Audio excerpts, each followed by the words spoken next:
Da, da, da, da, da. It's Halloween. Da.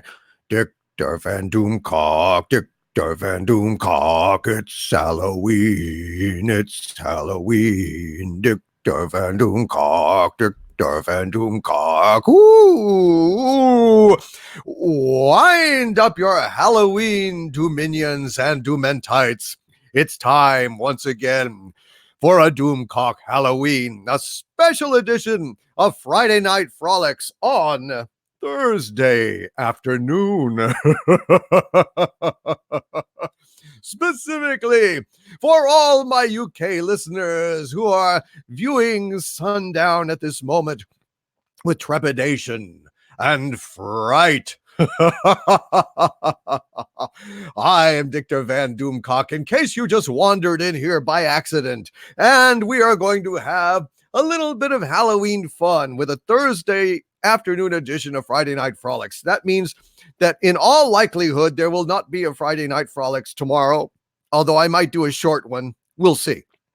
But as for now, I'm doing two Halloween live streams. I am doing this one, this UK edition, and then at 7 o'clock, I am doing a US edition, and we are just going to have some fun. But I want to thank all the usual suspects for showing up right tonight. I want to thank, let's see where we are. Where are we?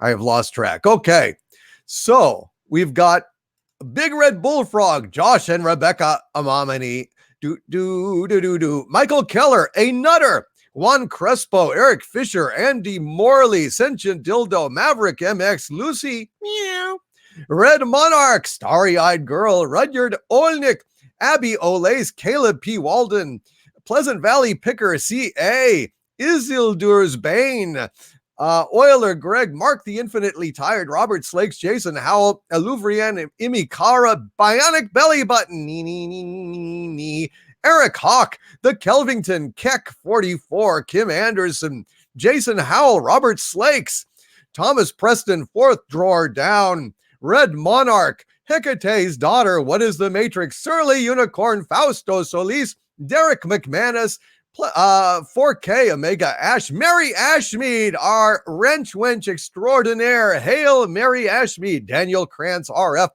Bonzo Kilborn, Pool Kid 75, Daphne Zawadi F, Eric Fisher, Frederick Stapleton, Jay Chimpansky, Enclave Soldier, Tippy Tail McKitty, What is the Matrix, Rayung 74, Michael Keller, Christopher Hatch, Victor D, Hecate's Daughter, Loquacious Primate, Isildur's Bane, Purple Lady, Starry-Eyed Girl, Peter Allen, Chris Blake, Daniel Krantz, Raumo, Gray Wolf, Simon Jensen, I think I said Big Red Bullfrog, but many, many more. In short, the usual suspects, RBTMR, Hail, Loud Toilet, Grand Admiral Thrawn, Multi-Revelator, Andy Morley, and many, many more. You guys are awesome. It is wonderful to have you all here. The usual suspects have gathered. Well, this is going to be a fun and special tribute. Some scary things, some goofy things. Scython Jetter says, I am disappointed by you. I am sorry that you are. Mike Nightingale, Avon Rules. Gee, I've already disappointed and haven't done anything yet. Outstanding. Grand Moff Tarkin, Avon Rules, Finrod Turanian, Joe Jacko, Rhino Sith, Sci-Fi George, and so many more. We are all here today because we love Halloween. And it's scary. And it's spooky. And it's fun. Oh, so you can see like, who is it? The participants, I see. Well, what the hell? Stone Loki, hello. Happy birthday, my friend. Broken Entertainment. Great African Fly Face. Face Fly. Shit, that's weird. It's that kind of a night. Oh.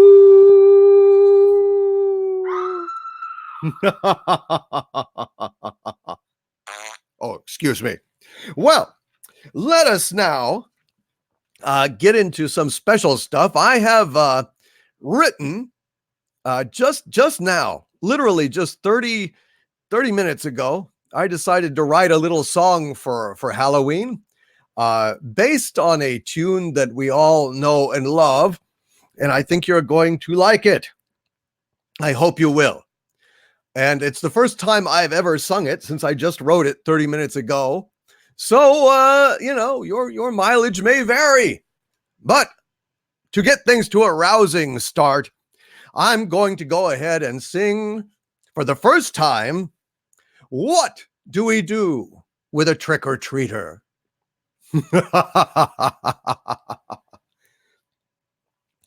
Oh, what do we do with a trick-or-treater? What do we do with a trick-or-treater? What do we do with a trick-or-treater shortly after sundown? Way hey on Halloween, oh way hey on Halloween, oh way hey on Halloween, oh shortly after sundown. Lock him in the basement. Damn it. Lock him in the attic with a drunken werewolf. Lock him in the attic with a drunken werewolf. Lock him in the attic with a drunken werewolf shortly after sundown. Way hey on Halloween, oh way hey on Halloween, oh way hey on Halloween, oh shortly after sundown. Give him to the ghosts that wail and wonder. Give him to the ghosts that wail and wonder. Give him to the ghosts that wail and wonder shortly after sundown. Way hey on Halloween, oh way hey on Halloween, oh way hey on Halloween, oh shortly after sundown. Send him for a swim in the Black Lagoon. Send him for a swim in the Black Lagoon. Wonder what the creature there will do shortly after sundown. Way hey on Halloween, oh way hey on Halloween, oh way hey on Halloween, oh shortly after sundown. Put him in the morgue with the restless dead, oh put him in the morgue with the restless dead, oh put him in the morgue with the restless dead, oh shortly after sundown. Way hey on Halloween, oh way hey on Halloween, oh way hey on Halloween, oh shortly after sundown. Bury him alive with a hungry zombie, bury him alive with a hungry zombie, bury him alive with a hungry zombie shortly after sundown. Way hey on Halloween, oh way hey on Halloween, oh way hey on Halloween, oh shortly after sundown. That's what we do with a trick-or-treater, that's what we do with a trick-or-treater, that's what we do with a trick-or-treater shortly after sundown. Shortly after sundown. Well, god damn it, struggled on that first little line, but first time through, no rehearsal. What the fuck? Why not? Feed him to the vampires ringing at the door. Yes, exactly. Euler Greg. My mom thinks I'm watching midget Halloween porn, says Data. Well, hey, in a way, you never know. It's still early, so I can't really say whether or not there will be any of drunken midget porn.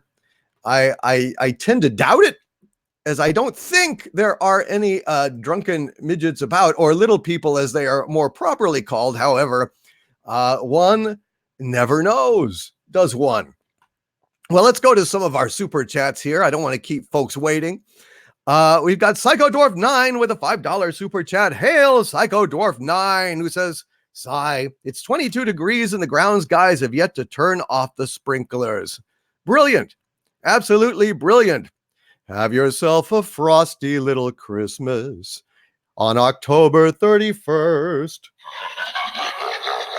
Oh dear. There's some scary stuff brewing, folks. There's some scary stuff brewing. I can hear the horrible music playing. Oh, that's not much of a Halloween organ, is it? Hail, Psycho Dwarf 9, thank you for that $5 super chat. Eli McInnes with a $4.99 super chat. Hail, Eli says, happy Halloween, Doomcock, and hail to all. Hail, Eli McInnes, and thank you, sir, for being here on this Halloween evening / afternoon, wherever you may be. Josiah Clinch with a $2 super chat. Hail Josiah, who says, I am what? Thank you. Talk about your new coat. Oh, have I got, did you actually get me that new coat, Josiah Clinch? Did you? Wow. Dude, thank you. Thank you, sir. I appreciate that. I'm flabbergasted, my friend. You, sir, are a generous soul, and Josiah is also. an honorary Legionnaire, but he's going to find out about that once he gets his packet in. Thank you, Josiah Clinch, for the $2 super chat.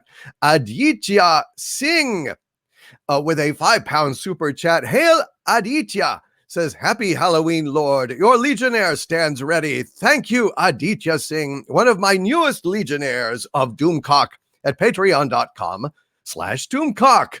Thank you, my friend. Good to see you here on this Halloween. We've got Scott Hudson. Hello, Scott. Hello, Scotty. With a $5 super chat. Hail, Scott Hudson, who says, when Rey assumes the Skywalker moniker, the identity theft, cultural vandalism, and annihilation of Star Wars will be complete. Yes, it will. Yes, it will. Because then she will not only be the bestest Jedi ever, she will also be the bestest Skywalker ever. Yes, makes a mockery of the moniker, as it were, Scott Hudson. And if she does that, I hope that fans will riot in the streets, take to the castle Disney with pitchforks and torches, and basically show them that you're not going to have the goddamn fans to push around anymore. Damn it, Scott. Damn it. You said something very scary here today. Hail, Scott Hudson. El Berzadente. Hail, El Berzadente, with a €10 super chat. My friend, you are too kind. And El Berzadente says, It's Double Doom Donner Stag. Hail Doomcock. Hail Harvey. Hail Harriet. Hail Chat. Halloween should be Harvey Day, given he's a horror and a terror. Well, Harvey is every day is Halloween then, because every day is Harvey. Harvey is threat every day. Harvey hangs over all of us like a sword of Damocles. I don't like this Damocles thing. That's a real smart-ass thing to say, dude. Oh, I'm sorry, Harvey. I didn't mean to. I didn't know you were listening. I'm always listening. I am omnipresent. I am omniscient. I am omnipotent. I am omnifensive. Omnifensive? Yes, I offend everybody at one time or another. Hello, happy Halloween, everybody. Happy Halloween, Harvey. You, sir, are awesome. God bless you, my friend. Love you, and I'm just happy to spend Halloween with you. Happy to spend Halloween with you too, dude. Maybe later you'll give us a song or something. It could be. It could be. Thank you, El Berzadente. Double Doom Donner Stag. Hail to El Berzadente.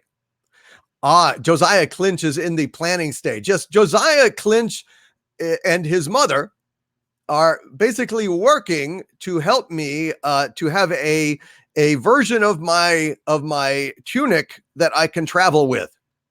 So I think that is absolutely fabulous and wonderful, and I'm very grateful. I could never do such a thing. It's just beyond my powers. I am not a seamstress or a seamster or a seam anything. I am just a super villain and have no, shit. How Peter Parker sewed his Spider-Man suit, I have no idea. He must have been a master tailor with all that webbing. Are you kidding me? I just don't know how he could have possibly done it. But anyway, thank you, Josiah. And thank you, El Berzadente. Harvey Day. Happy Harvey Day. It's the great Harvey, Charlie Brown. Wouldn't that be a better show? It's the great Harvey. And Linus is building like a perfect pumpkin patch to invoke Harvey. And Harvey comes and eats Linus's soul, rips his head off, and then moves on to Lucy, kicks her like a goddamn football through the uprights. And then he goes and finds good old Charlie Brown. He eats out his good old Charlie brain and then smashes his head in and kicks him to the curb, smashes old what's his name's piano, Ludwig van Beethoven, whatever his name was. I can't forget. What is it, Schroeder? I don't know. Was it Schroeder? And Pigpen will stink his last day if I get my way. It's the great Harvey, Charlie Brown. Let's make it happen, shall we? Yes, I think someone should go ahead and edit It's the Great Pumpkin Charlie Brown and put Harvey in there instead. I think that would be fun. Thank you, Harvey. Eric Hawk with a $2 super chat. Hail Eric, who says, Happy Halloween to all the European Xanadu folk. Hail Eric Hawk on Halloween. Yes, European Xanadu folk, this one's for you, wherever you are. And I hope that your darkness is fallen over your humble abodes at this time. The chill is creeping in, and you're starting to fear the things that wander your streets at night. Europe has a rich tradition of ghosts and ghouls and creeps that come out on October 31st, this very night. Who knows what will be waiting outside when you get that knock at the door? Rosetta Allen with a $2 super chat. Thank you, Rosetta, very much. She says, can't move from back injury, but you make it better. Oh, poor Rosetta. I'm so sorry.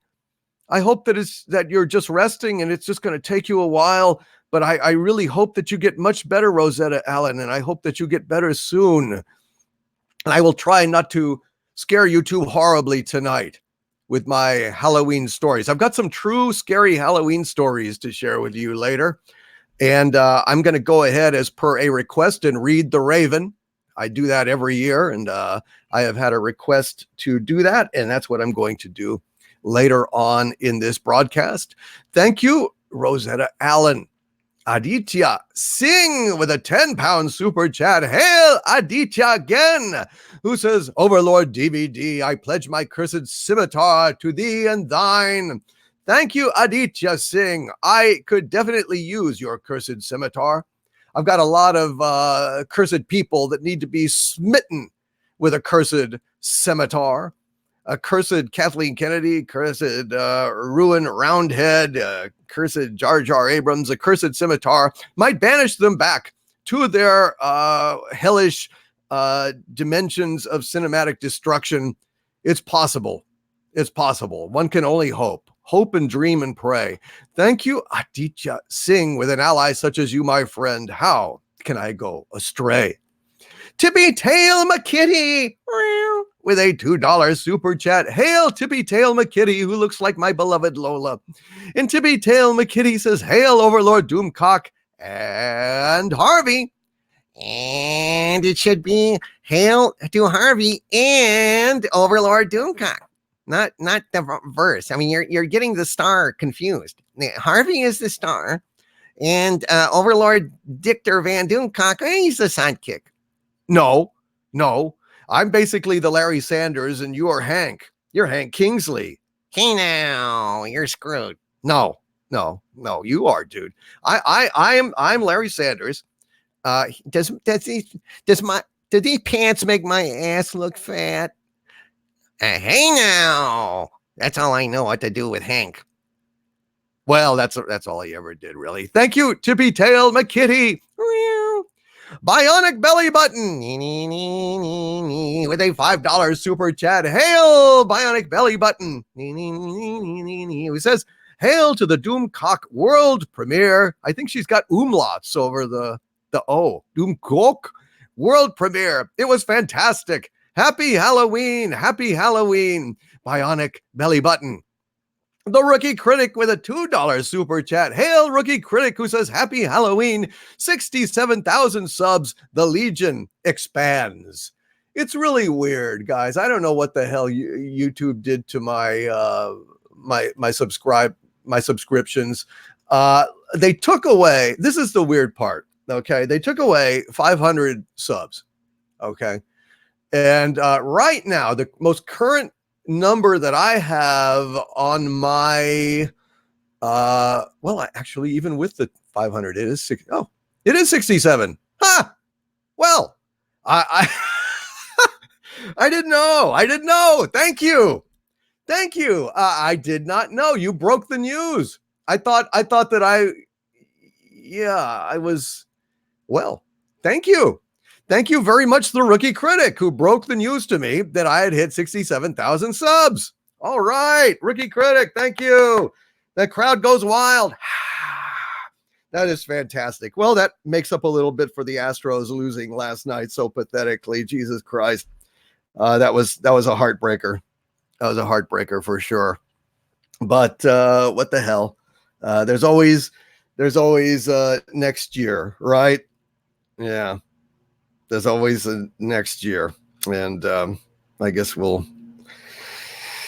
Yeah, I don't know. I don't want to talk about it. Let's move on, shall we? All right. Oh, the goddamn Nazis. They're mowing the goddamn lawn next door during my live stream. Fucking idiots. Stumm. Assholes. God damn it. Pisses me off. Hail the rookie critic. David Morris with a £5 super chat. Hail David Morris, who says, take it from an Englishman from Portsmouth. You know that city with the oldest dry dock in the world. You sing ye old naval songs perfect. Thank you, David Morris.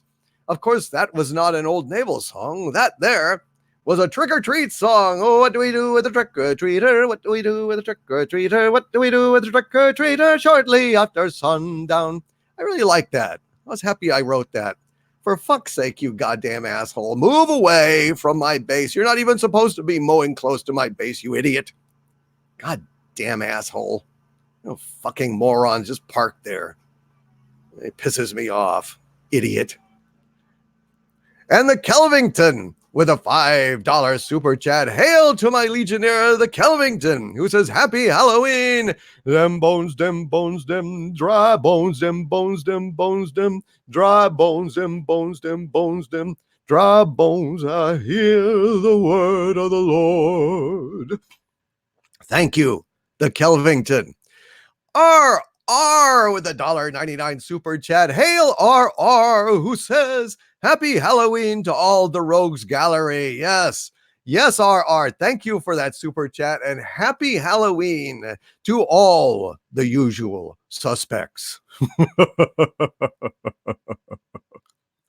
Well, I think it's maybe time for me to have a drink. I poured myself 2 fingers. That's more like 1.5 fingers of Elijah Craig small batch, Elijah Craig small batch bourbon. I'm going to take a drink of it right now.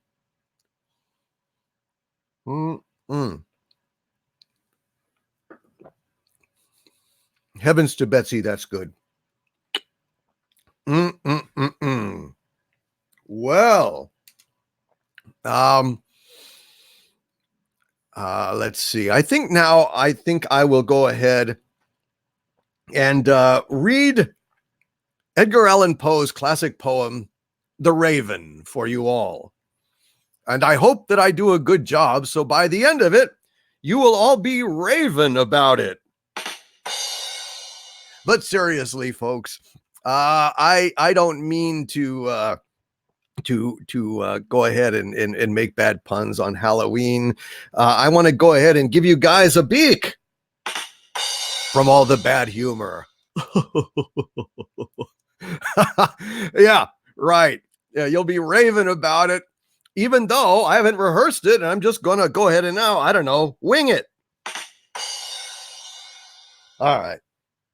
Obviously, I got some sound effects, and I'm screwing around with them on Halloween because that's what one does on Halloween. One screws around. But now it's time to get serious, and I'm going to read perhaps the most famous macabre poem of all, "The Raven" by Edgar Allan Poe.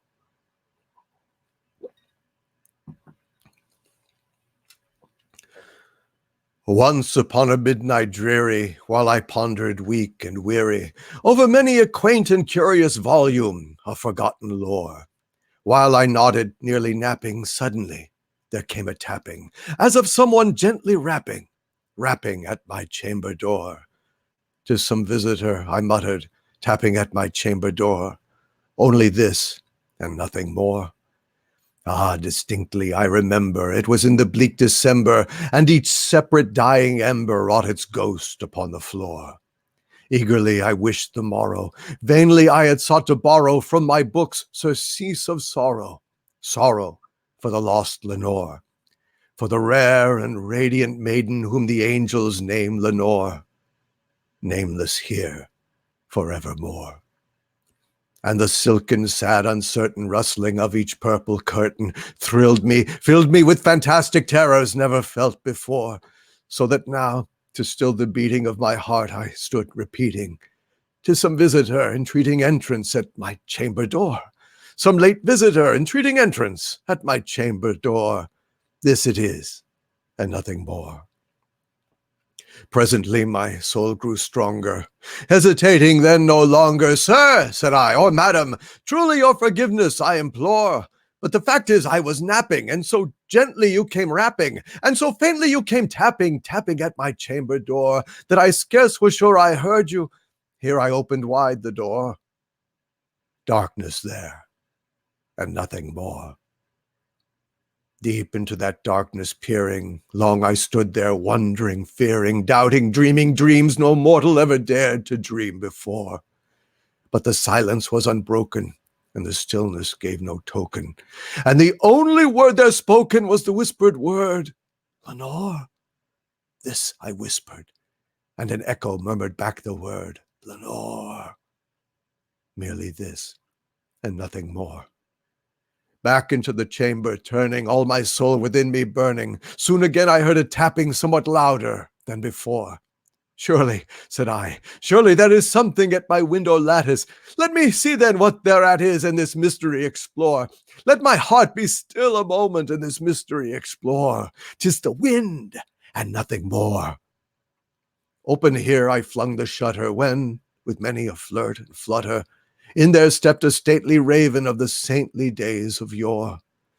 Not the least obeisance made he, not a minute stopped or stayed he, but, with mien of lord or lady, perched above my chamber door. Perched upon a bust of Pallas just above my chamber door. Perched and sat, and nothing more. Then this ebony bird, beguiling my sad fancy into smiling, by the grave and stern decorum of the countenance it wore. "Though thy crest be shorn and shaven, thou," I said, "art sure no craven, ghastly grim and ancient raven, wandering from the nightly shore. Tell me what thy lordly name is on the night's Plutonian shore." Quoth the raven, "Nevermore." Much I marveled this ungainly fowl to hear discourse so plainly, though its answer little meaning, little relevancy bore. For we cannot help agreeing that no living human being ever yet was blessed with seeing bird above his chamber door, bird or beast upon the sculptured bust above his chamber door, with such name as Nevermore. But the raven, sitting lonely on the path, fast spoke only that one word, as if his soul in that one word he did outpour. Nothing farther than he uttered, not a feather than he fluttered, till I scarcely more than muttered, "Other friends have flown before. On the morrow he will leave me, as my hopes have flown before." Then the bird said, "Nevermore." Startled at the stillness broken by reply so aptly spoken, "Doubtless," said I, "what it utters is its only stock and store, caught from some unhappy master, whom unmerciful disaster followed fast and followed faster, till his songs one burden bore, till the dirges of his hope that melancholy burden bore, of never, nevermore." But the raven, still beguiling all my fancy into smiling, straight I wheeled a cushioned seat in front of bird and bust and door. Then upon the velvet sinking, I betook myself to linking fancy unto fancy, thinking what this ominous bird of yore, what this grim, ungainly, ghastly, gaunt, and ominous bird of yore meant in croaking, "Nevermore." This I sat engaged in guessing, but no syllable expressing, to the fowl whose fiery eyes now burned into my bosom's core. This and more I sat divining, with my head at ease reclining on the cushion's velvet lining that the lamplight gloated o'er, but whose velvet violet lining with the lamplight gloating o'er she shall press, nevermore. Then methought the air grew denser, perfumed from an unseen censer, swung by seraphim whose footfalls tinkled on the tufted floor. "Wretch!" I cried. Thy God hath lent thee. By these angels he hath sent thee respite, respite and nepenthe from thy memories of Lenore. Quaff, oh quaff this kind nepenthe, and forget this lost Lenore. Quoth the raven, nevermore.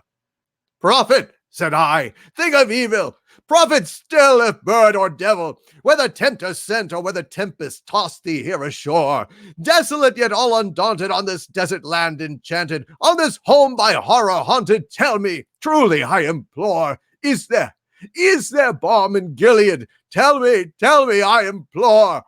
Quoth the raven, nevermore. Prophet, said I, thing of evil, prophet still, if bird or devil, by that heaven that bends above us, by that God we both adore, tell this soul with sorrow laden, if within the distant Aidenn it shall clasp a sainted maiden whom the angels name Lenore, clasp a rare and radiant maiden whom the angels name Lenore. Quoth the raven, nevermore. Be that our word or sign of parting, bird or freed, I shrieked upstarting. Get thee back into the tempest and the night's Plutonian shore. Leave no black plume as a token of that lie thy soul hath spoken. Leave my loneliness unbroken, quit the bust above my door. Take thy beak from out my heart and take thy form from off my door. Quoth the raven, nevermore. And the raven, never flitting, still is sitting on the pallid bust of Pallas just above my chamber door. And his eyes have all the seeming of a demon's that is dreaming, and the lamplight o'er him streaming throws his shadow on the floor. And my soul from out that shadow that lies floating on the floor shall be lifted nevermore.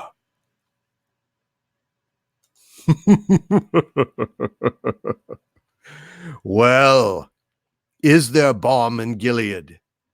Is there balm in Gilead? Could there be any chance that in the life beyond there is peace?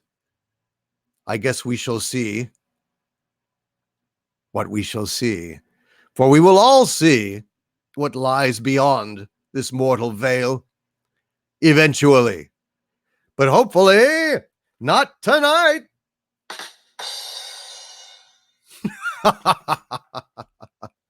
Thank you, Purple Lady. Heiress of Chaos. Thank you.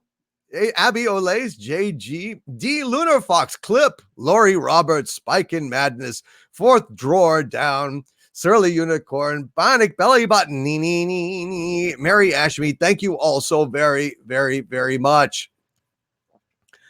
Broken Entertainment. I don't really have time to do audiobooks for people. I mean, they would have to basically, pay for my time, and, reading an actual full book would take a lot of my time. So it would be probably expensive. However, I have thought about recording a volume of, Poe or Lovecraft, and kind of selling that somewhere. Hail, Cardboard Kenny! Welcome, Cardboard Kenny. Can you do Jabberwock? I don't know if Jabberwock is public domain or not. Is it? I could maybe do Jabberwock if it's public domain, but I don't know.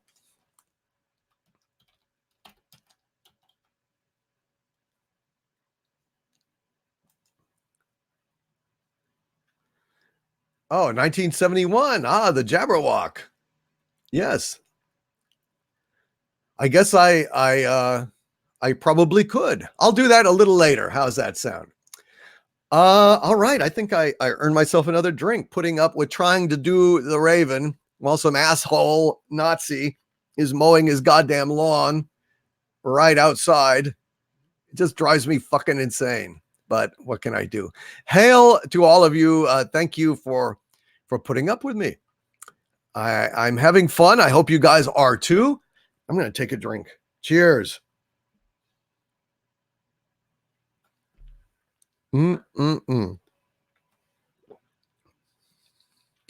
Well, man, that's good stuff. Let's go back to our super chats here for a minute. Qui-Gon Jinn with a $10 super chat. Hail, Qui-Gon Jinn, one of my favorite Jedi of all time, and one of the very best things about the Phantom Menace. I actually can enjoy watching the Phantom Menace because of Qui-Gon Jinn. I think that he is fantastic. I also love Ewan McGregor's Obi-Wan. I think he does a fantastic job with that. And Darth Maul and the lightsaber fight between all three of them, best lightsaber fight in history.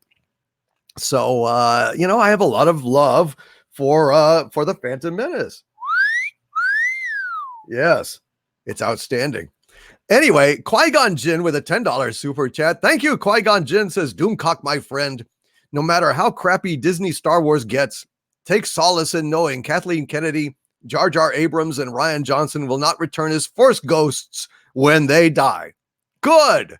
Qui-Gon Jinn, you're not going to teach them, right? You're just not going to teach them how to come back from their goddamn, oblivion as Force ghosts once they hit the celestial choir.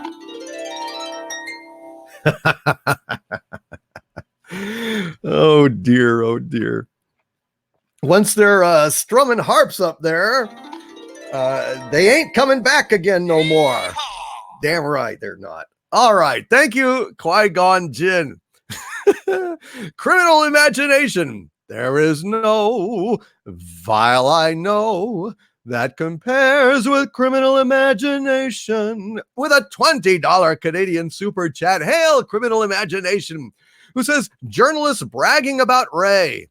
No, Rey is the most powerful Jedi. Her force powers are off the charts. She can fly a ship better than Han, and she has super ultra invincible armor that lightsabers can't cut through. Yeah, no shit, dummies. That's why we hate her. You morons. That's exactly why we hate her, because she's the amazing Wonder Rey and didn't earn it. Didn't earn it. She started out the bestest and she'll end the bestest, and she'll be a Skywalker too. She may even be Shmi Skywalker and give birth to the whole Skywalker clan. Now, how would that be, eh? Yeah, time travel. It's not just a shill, it's an indenture. Hail, criminal imagination. Echoes of the ancients, with a $10 super chat. Hail, echoes of the ancients, says, greetings, my liege. Happy Halloween. Hugs to Harvey. Thank you, echoes of the ancient. Thank you, echoes of the ancient. Echoes, give me your answer due. I'm half crazy, all for the love of you. It won't be a stylish marriage. I can't afford a carriage, but you'll look sweet upon the seat of a bicycle built for two. I will drive it over the cliff for you. Too bad you don't have wings just like I do. While you fall to your death, I'll flutter above and laugh. You looked sweet upon the seat of a bicycle built for two. Wow, Harvey, did you write that out? No, I just made it up. And that accounts for some of the assonance. Oh yes, the assonance, which is of course getting the rhyme wrong. Kind of wrong. You kind of mumble it and mold it around and, you BS it a little bit, dude. Well, I know about BSing. That's very, very true. Yeah, I know. Harvey, all of Harvey's songs always end up with him destroying things, killing people, or otherwise committing atrocities. I don't know. I don't know why. Quentin Watts, hello, says the only way JJ can save himself is if he releases a special cut version that fixes everything and trashes Disney. What does he have to lose? He doesn't have enough soul to do that, dude. Doesn't have enough soul to do that. It's not going to happen. Harvey, old smoothie, says Jay Chimpansky. Exactly. Sardonic Sunshine, is that Donald Fagen singing? It could be. Cancer from Uranus. Harvey singing my stoned ass to sleep. Hail, sir. I'm glad that you have that. Mr. J steps up. Excuse me. What would an elder god need with a two-person bicycle?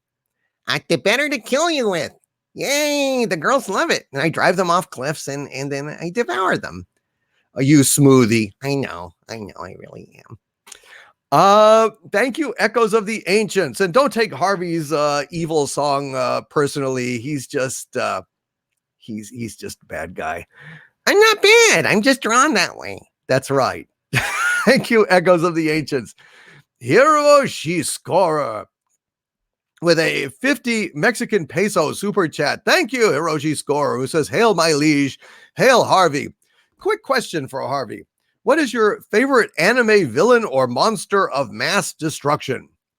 That would be Mecha Godzilla. I really love Mecha Godzilla.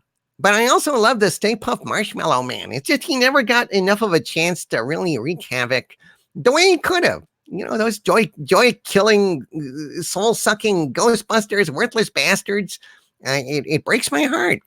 It breaks my heart too, Harvey. But yeah, I agree. I think Mechagodzilla is my favorite giant monster robot of all time. And I mean, anybody that can shoot missiles from their fingers is a badass. I agree, dude. We agree on that. We really do. Hail, Hiroshi Scorer, and thank you, my friend, for the super chats and for being here. Paul Wilkinson with a £4.99 super chat. Hail, Paul Wilkinson. And my Legionnaire says, "Hail, Doomcock. Thank you for the early frolics for us fans in the UK." Of course. And seeing as this is the UK edition, I will just say unto you, where am I? In the village.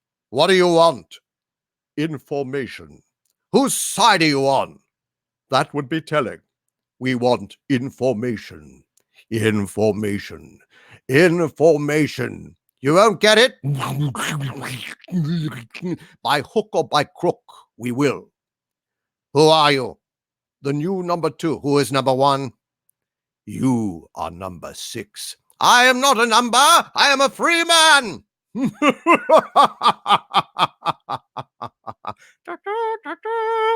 Good morning, good morning, good morning. Rise and shine. It's Halloween. It's Halloween in the UK, and I hope you guys are enjoying this afternoon edition of the Friday Night Frolics UK edition for Halloween. Big Red Bullfrog. A Legionnaire of mine with a €5 super chat. Hail, Big Red Bullfrog, who says, "Hail, chat and DVD on Halloween. Thank you, Lord, for our convo this week. Any chance for you reading a Telltale Heart? My friend is asking." A telltale heart. Well, I think it's a little too long to read today. I already did The Raven, but I might read it tonight. We'll see. We'll see. I might go ahead and read that sucker tonight. Okay. Because, you know, I've got a lot of stuff, to do here. Now I've got a true life horror story here. I'm just going to say it's from James. I'm not going to give the rest of his name. Just from James, who sent me this story called "True Paranormal Story, the Most Horrifying Time of My Young Adult Life. No BS." So I'll just read it as he wrote it. This was some years ago when I was a 19-year-old in college. I had my own place and I spent most of my time hanging out with friends, the girlfriend, or at class. This time around, none of the above were available, so I ended up playing video games, Hawks 2, as I recall. I was replaying the same level I had played 1,000 times over again. I was quite entangled in the video game when an empty can of Monster Energy drink hit me in the chest and pulled me out of my gaming experience. This was the first event that I can recall that could be linked to the horrors to come. I thought to myself that the wind outside was blowing hard and the can was placed for the last day or so by the window of my room and had to have blown from the window to where I currently sat in front of my PC. I stood up to shut the window, but to my surprise, it wasn't closed. I brushed off the situation, not thinking much of it at the time. Around the same time, I recall a peculiar creaking sound. coming from the corner of my closet began to appear, which I also found quite strange since I had lived in the place for months and heard no such noise before. I shrugged this off as some sort of architectural flaw or something to do with the age of the building, but nonetheless, this noise became a constant occurrence, which always got my attention, but once again, didn't think much of it. A few days with the new creak plaguing my room, I had my girlfriend over and we were wasting time watching the movie Scream when we decided to take things to the room for some boyfriend-girlfriend time. Now, this was by far the hottest woman I have ever dated, and the reason she was single was because she had some quirks. Well, I had a few too, so I stepped into the arena and bagged myself a prize some months prior. Little did I know at the time, though, that one of these quirks was that she claimed to have a sixth sense.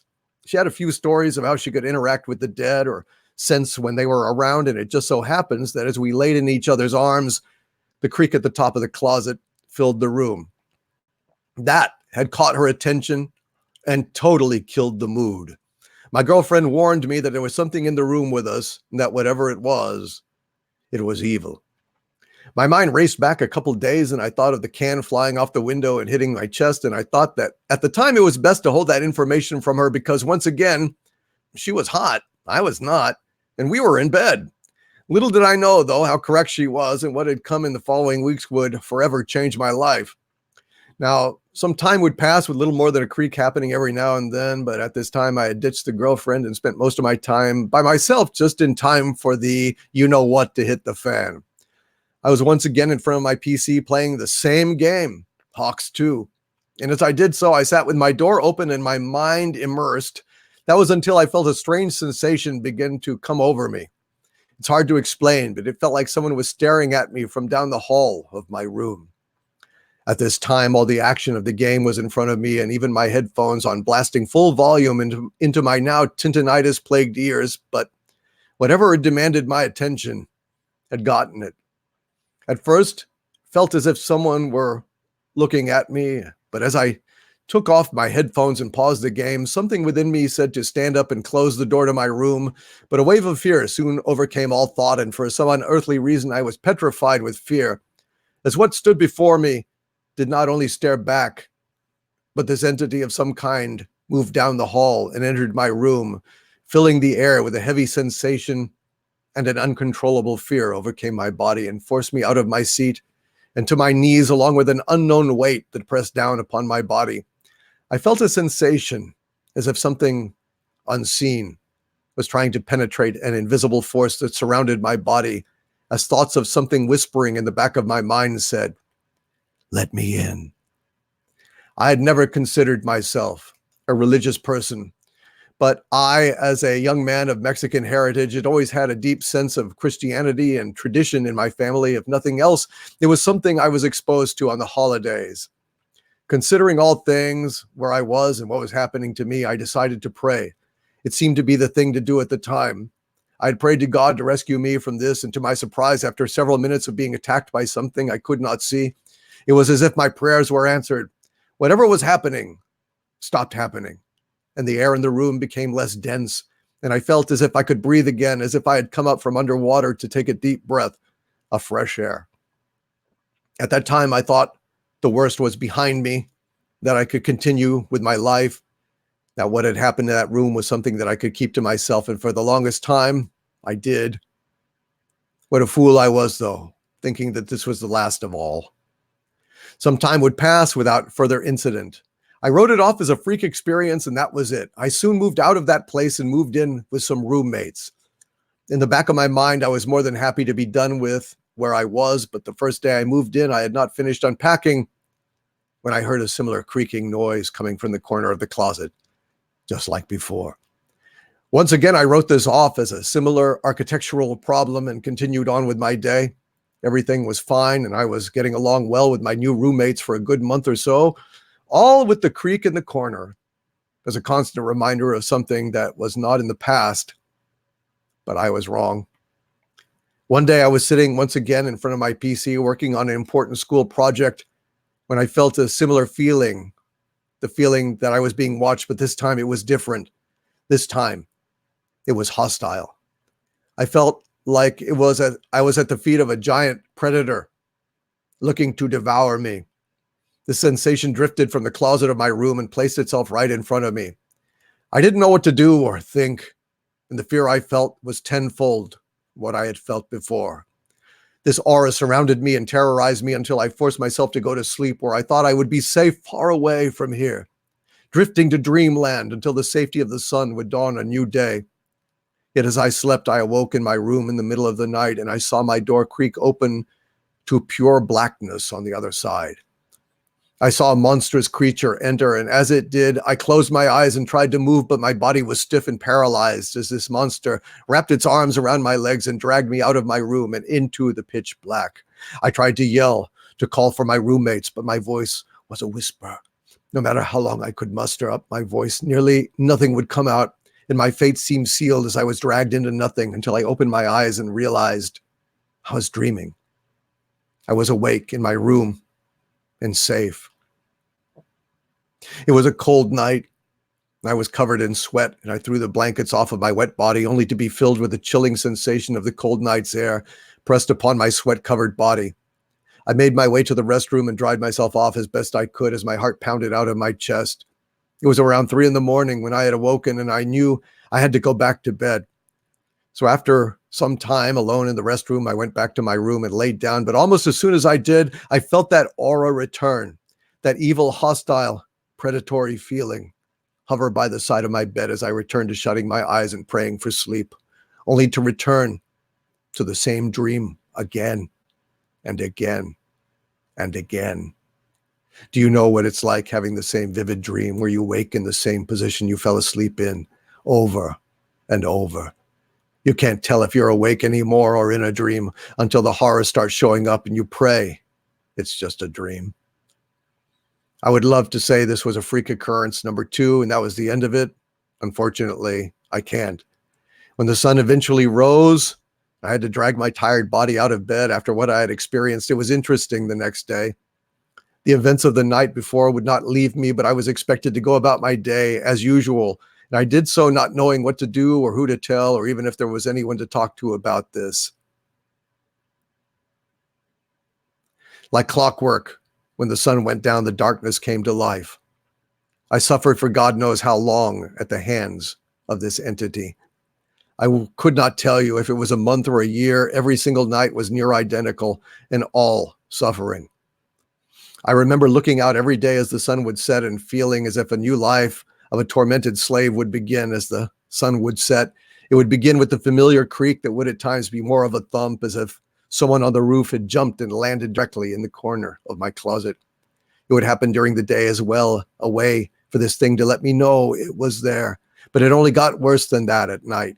That's when it would leave the closet and the aura of absolute darkness would strike fear in me. I could only explain it as if I were at the mercy of a hungry lion that stalked circles around me but could devour me at any time. That was until I would eventually fall asleep and I would be plagued by terrible and grotesque nightmares of gore and horror that would leave me waking in the middle of the night, always covered in sweat. Every morning felt like I had survived another night, as if I had to battle to stay alive, and all of it I kept to myself, not knowing what to do. After weeks of research, I had come across many things that the internet had to provide of the spiritual and the supernatural in a plethora of cultures and cases spanning back decades, but little of it did any help short of one thing that may seem cheesy, but this is the truth. I am not lying to you when I say the only thing out of hours of research to help was a Bible. I remember praying before and that actually producing some results. So after hours of research, I thought I had nothing to lose, and in a lot of ways, I really didn't. Night after night, I would read one verse after the other when the darkness would appear, and to my surprise, night after night, its presence became less and less. As I first read these scriptures, it was like there was an unknown power shift between me and this entity, as if there were an untapped authority within me of some kind, but either I was just happy to slowly return to my normal nights, but for weeks after, I still feared the dark, I feared my dreams, and my peace that I didn't know could be ripped away from me so easily. Since then, I became more in touch with my spiritual side and have remained weary of the dark forces that we ourselves cannot see. And there we have a little bit of a allegedly true account of an alleged real life horror. So I cannot vouch for it. I say, along with the Doctor Who rumor that I recently reported, take that as a rumor. Well, allies will come to you in the dream realm, says D. Lunar Fox. Cancer says George Lucas's guilty conscience after selling Star Wars to Disney. Craig Murray, I wonder how many girls are dressing up as Dr. Jodie Whittaker or Ray. Two scary monsters destroying a lifetime of work. They are. They're destroyers of the universes, aren't they? Let's see. D, it has a lot to do with dreams for sure, says Peter Allen. It's Jar Jar in white sheet with knife in the billiard room, says Sentient Dildo. Indeed. Indeed it is. Mary Ashmead says, I've had some experiences before. I had some crazy stuff happen before. Interesting. Very interesting. Nobody's safe on Halloween, says Euler Greg. However, Giant African Face Fly says, Ray Parker Jr. ain't afraid of no ghost. Hail Simon Wilde. We in the UK very much appreciate your special broadcast for us in Limeyland. In Limeyland, there's a one-man band and he'll toot his flute for you. Come fly with me, let's take off in the blue. Hail Simon Wilde. You are very welcome. I'm delighted to be able to have this Halloween live stream with all of you guys. I hope you all are having fun. Let's go here to the super chats again. Tyron Beard with a $2 Australian super chat. Hail my Legionnaire Tyron Beard, who says, scary equals soy drinking Luke Force ghost. Love you, bro. Love you, Tyron Beard. Hail to my Australian friend. Cheers, mate. Hope you're having fun on this Halloween. You all have Halloween in Australia? I imagine it's cool but warm, eh? Cheers, mate. Hail Tyron Beard. And also Big Red Bullfrog, who I believe is also Australian. No, French. Is living in France, I believe.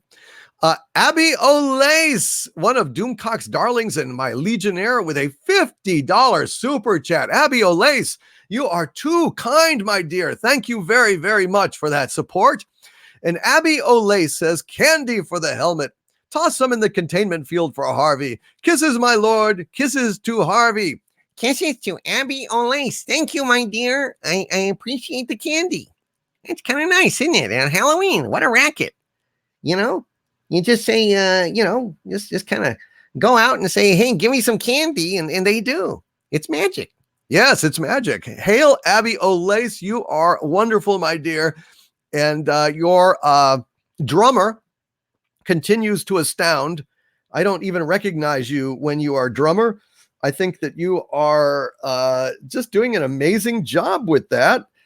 And I just congratulate you. I cannot imagine how you go about that transformation. It makes me want to say, Falcon Punch!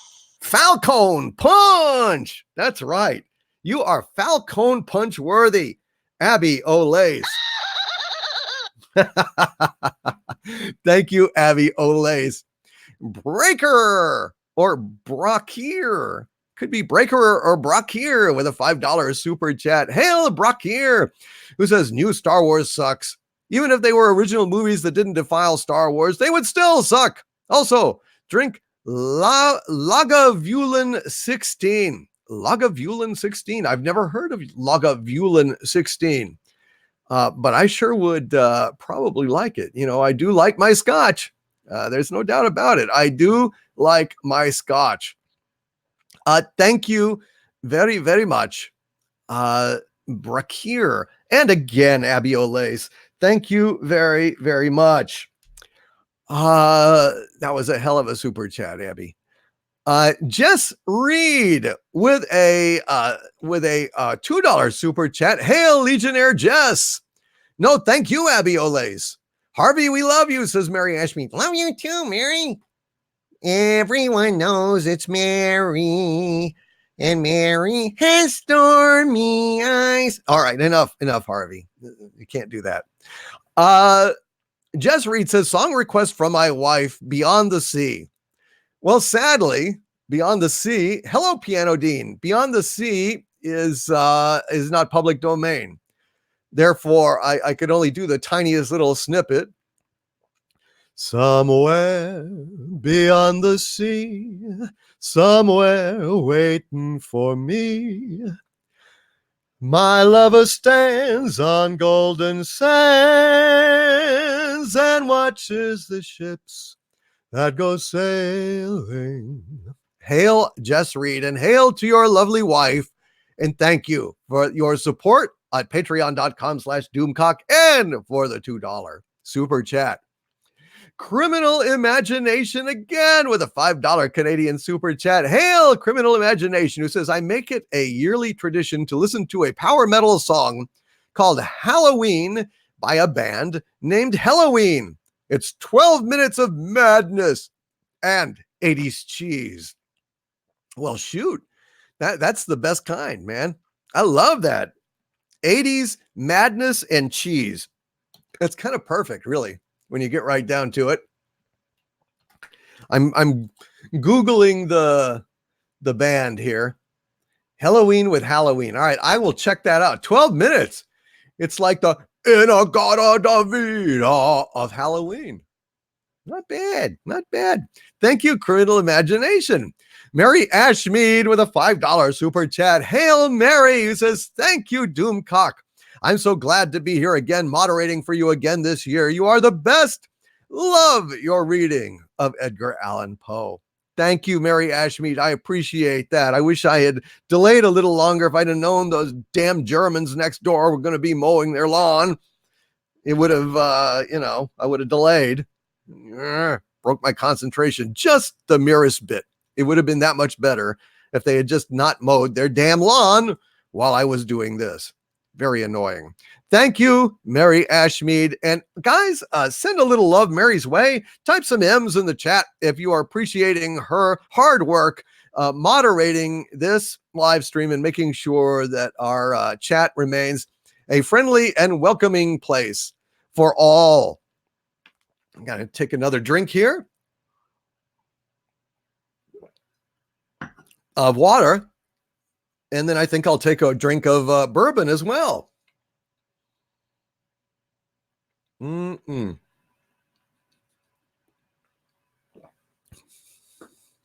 is nice. That is nice. Somebody wanted a Hank Hill Halloween promotion. Hello there. My name is Hank Hill, and I work at Strickland Propane, the best little place on earth, selling propane and propane accessories. I know it's Halloween, and a lot of you guys are going to be grilling pumpkins. So you don't want to grill pumpkins on that bastard fuel coal. You want to grill pumpkins the good old-fashioned American way on a grill powered by the pure blue flame of propane. So come on down to Strickland Propane and tell them that Hank sent you, and we'll set you up with a little discount, your first propane kit, and you get a complimentary a beer cozy that has Strickland Propane on it. So come on down. You can't go wrong.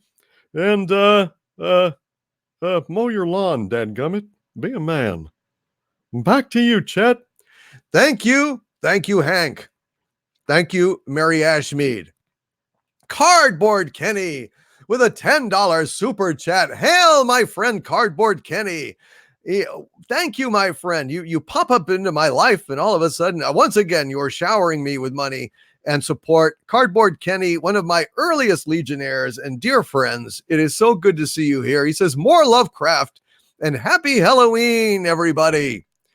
Unfortunately, most Lovecraft is quite long, so it's kind of hard to read a full Lovecraft story, Cardboard Kenny, but maybe people in the chat can recommend something short to read. But I hope you saw Cardboard Kenny. I did Halloween in a suburb over on the Harvey Zone, and popped that up today for Narutaki-kun, who had commissioned the piece. So thank Narutaki-kun if you enjoyed it, and if you did not enjoy it, blame him. Blame him. Thank you, Cardboard Kenny. I tell you what, brother, I will do some more Lovecraft just for you over at patreon.com/doomcock. Okay. Thank you, my friend. And if anyone in the chat has any recommendations for a short Lovecraftian thing that I can read, I'd be happy to do it. Diver with a €2 super chat. Thank you, Diver. Says, thank you, sir, for this performance. You are very, very welcome, Diver. Thank you for showing up. You know, thank you for spending your Halloween with me. Oh yeah, indeed. It is quite an honor, and I'm just very, very, very proud to have you join me on this scary night when the wolf's out. Listen to them, the children of the night. What music they make.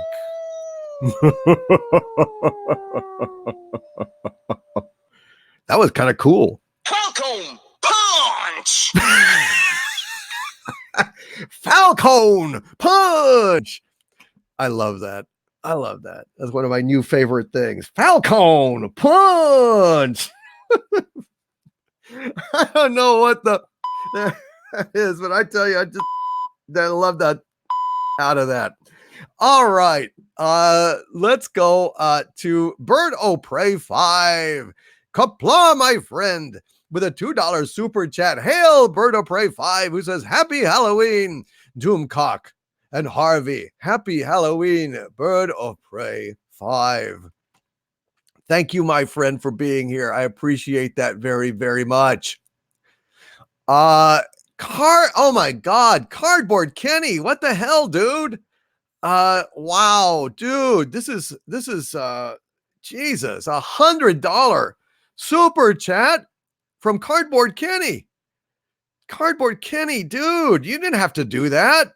Thank you. I am blown away. I am absolutely blown away, Cardboard Kenny. Love you, brother. Wow. Well, that's like, this is 1 year I'm not just getting a rock in my trick-or-treat bag. Thank you, Cardboard Kenny. And he says, have a drink on me, and you know where to send my Call of Cthulhu audiobook. Want me to read Well, I tell you what, you just commissioned me to read Call of Cthulhu for you, Cardboard Kenny. That definitely covers it. So I will get on that. I'm gonna write this down here. And yes, Call of Cthulhu for Cardboard Kenny. Thank you so much, Cardboard Kenny. That is incredibly generous of you. You are helping keep my family of giant robots fed for at least a week. Thank you, Cardboard Kenny. Wow, that's amazing. Josiah Clinch with a $5 super chat. Hail, my legionnaire and friend Josiah Clinch, who says, hail to Countess and young Count Sweetula from Edgemount, South Dakota. Good hunting tonight. No candy is safe tonight. We're gonna get our candy tonight. That's right, Josiah Clinch, and thank you, my friend. I think that this is warning. No candy is safe tonight. Damn right. Digi Akuma with a $5 super chat. Thank you, Digi Akuma, who says, indeed, Stig Kenobi and John Talks. It jumped on me. Sorry about that. Stig Kenobi and John Talks confirmed what I learned from the plot leak video posted by Star Wars Coffee. I wish that was just a scary story. So it's going to be the rise of Skywalker, and she's going to take the name Skywalker, which is really kind of the fall of Skywalker when you really think about it, as it's falling into crap. Well, it already has fallen into crap, and this is just confirming the crap. Hail Digi Akuma. Yeah, she's going to take the name. Call me Skywalker. My name is Ray Skywalker. Down, down, down, down. Yeah. It's just fucking. Oh, it just makes me sick. It just fucking makes me sick. Yeah, I know, sweetie. I'm sorry. I know you're upset. It's just awful. All right, enough. Will you shut up? Will you shut the? All right. Damn kid. Who left a kid on my door? That's not good. I tell you what, I will set that self-destruct if I get any more kids left on the doorstep. Oh, well, feed him to the wolves. Thank you. My minion, will you take him and feed him to the wolves? Y'all are welcome. No, don't thank me. It's Halloween. Trick or treat. All right. Michelle P. with a $1.99 super chat. My Legionnaire and Doomcock darling, Michelle P. Thank you, my dear. It says, hail Doomcock and Harvey. Happy Halloween, chat. Happy Halloween, Michelle P. I'm so glad that you guys are here joining me today. I'm not sure. I've got a couple of things to Ray Appleseed. That's right. I'm Shawnee Appleseed. I don't know if you remember me from last week, but I'm Shawnee Appleseed. It's like Johnny Appleseed. I'm walking the earth, spreading my apple seeds all over the universe, except, of course, it's not apples. It's sperm. Shawnee Appleseed. It's disturbing. It's disturbing. That was one of my most disturbing bits. Sully Jew says, I must be the only one who couldn't give a toss about Halloween. I guess so. It's odd. I think it's a little odd that you don't care about Halloween. I mean, it is a Halloween, show, but to each his own, I guess. And I don't want to make anybody have to like Halloween. So, it's perfectly fine. Let's see. Let's go to, Michael Allen. Michael Allen, hello, with a $5 super chat. Hail, Michael Allen says, Harvey, what sounds better? Castration of STD riders or feeding Jar Jar Abrams beans and lighting his farts in a room full of hydrogen? I think the latter. If you could get Jar Jar to eat beans, boy, oh boy, he'd go up like a rocket. Yes, he would. Thank you, Michael Allen. Yeah. Go Steelers. I like the Steelers. A good team. Good traditional team. Jared Weaver with a $5 super chat. Hail Jared, says Doomcock, great live stream. At some point, you and EVS need to do a live stream jam session. Y'all have the best parody music sense. Weird Al. Thank you. Thank you, my friend. Boy, have I got some great parody pieces I really like, but most of them I can't actually sing. They're too messed up. They're too shall we say yours, but this is my first time catching you live. Thanks for everything you do. Thank you, Half Moon. Very, very much appreciated, my friend. And I'm glad you were able to do that. I mean, that's why I'm doing it at this time, to give folks who have never had a chance to participate in one of my live streams join in, and especially on Halloween, especially on Halloween. Well, so anyway, I'm just having a great time, and let me go to another story. We've got some true stories. I won't say again from whom, but I will say that this is a nurse whose name is Sandra. Okay. Sandra sent me this. She said, we We were just listening to the rest of the Friday Night Frolics, and I remembered some true scary stories from a couple hospitals I worked at. Feel free to reword the stories to flow better if you decide to use them. No, they flow just fine. So Sandra tells me, my first nursing job was on an open heart step-down unit. A couple of years before I started, there was a man from India in one of the rooms at the end of the hall. He was dying and wanted the window open so his spirit could leave. Of course, the windows were sealed. By the time maintenance got there to open the window, he had died. Every time we put a patient in that room, they swore they saw a man walking by the window, turning to stare at them, and then just disappear on the 5th floor with no outside structures. Many also saw what they called demons coming out of the picture at them from across the room. Even when we changed pictures, demons would come out. These things all happened on random nights at the same time the Indian man died. Eventually, we stopped putting patients in there and used it as a storage room. Sometimes we would hear something crash and things would be knocked over or moved when we went to see what the noise was. Yes, I have heard a lot of scary stories from nurses in hospitals. In fact, there used to be a board that had a lot of really scary hospital stories that were posted on them. And I think I'm going to go ahead and try to find that board again and share some of those stories on the U.S. edition of the Friday Night Frolics Thursday Halloween show tonight at 7. So tonight at 7, it's going to be a different show, folks. So you may want to join that one if you're still up and still hungry for a little bit of Halloween fun. She also wrote, the last facility I worked at had a floor that had been used to house infectious terminal patients and those with TB.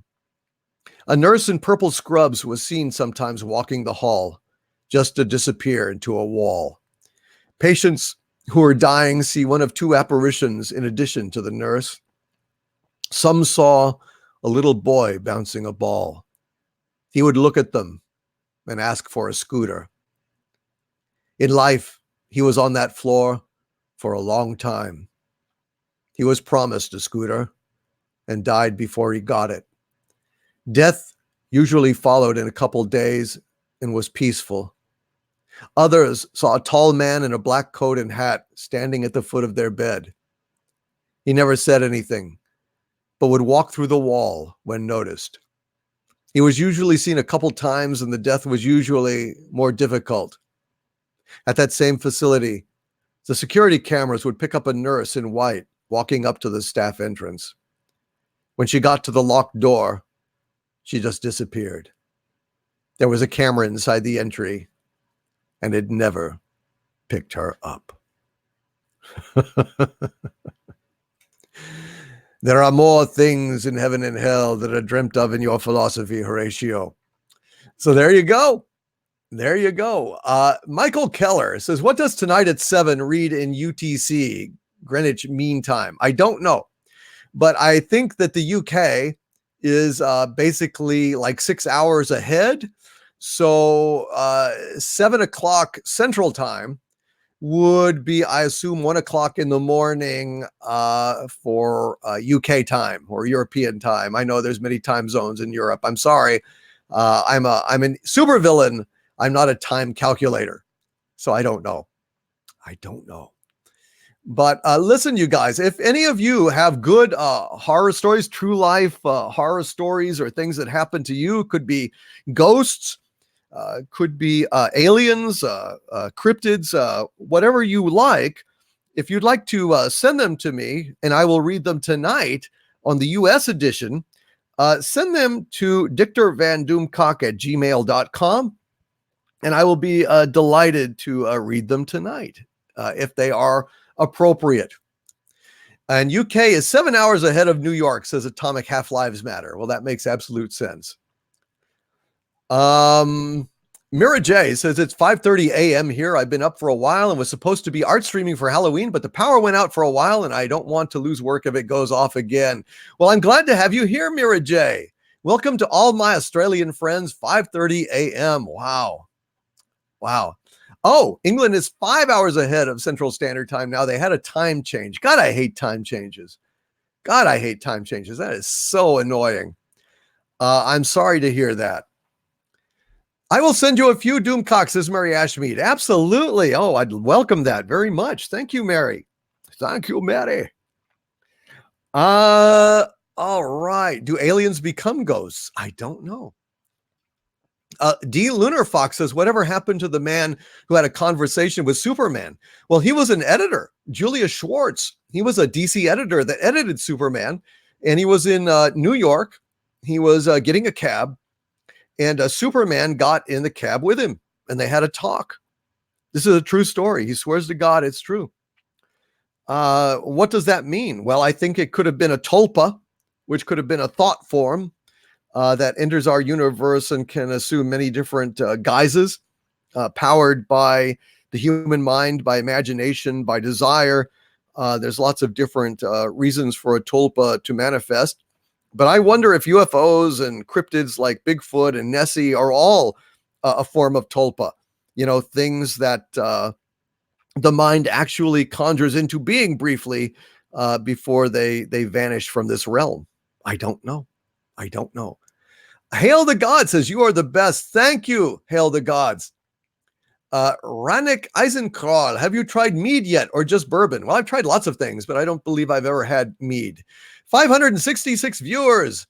Well, that's a pretty good viewership for this time. But folks, I'm just glad y'all are here. You know, how many viewers are here? Just the right number. Just the right number and just the right bunch of usual suspects. You guys are awesome. Cheers. I'm drinking. Nessie's real. I wish Nessie was real. Bonzo Kilborn. I no longer believe in Nessie. I think it's dead, Jim. I think it's not real. Cheers.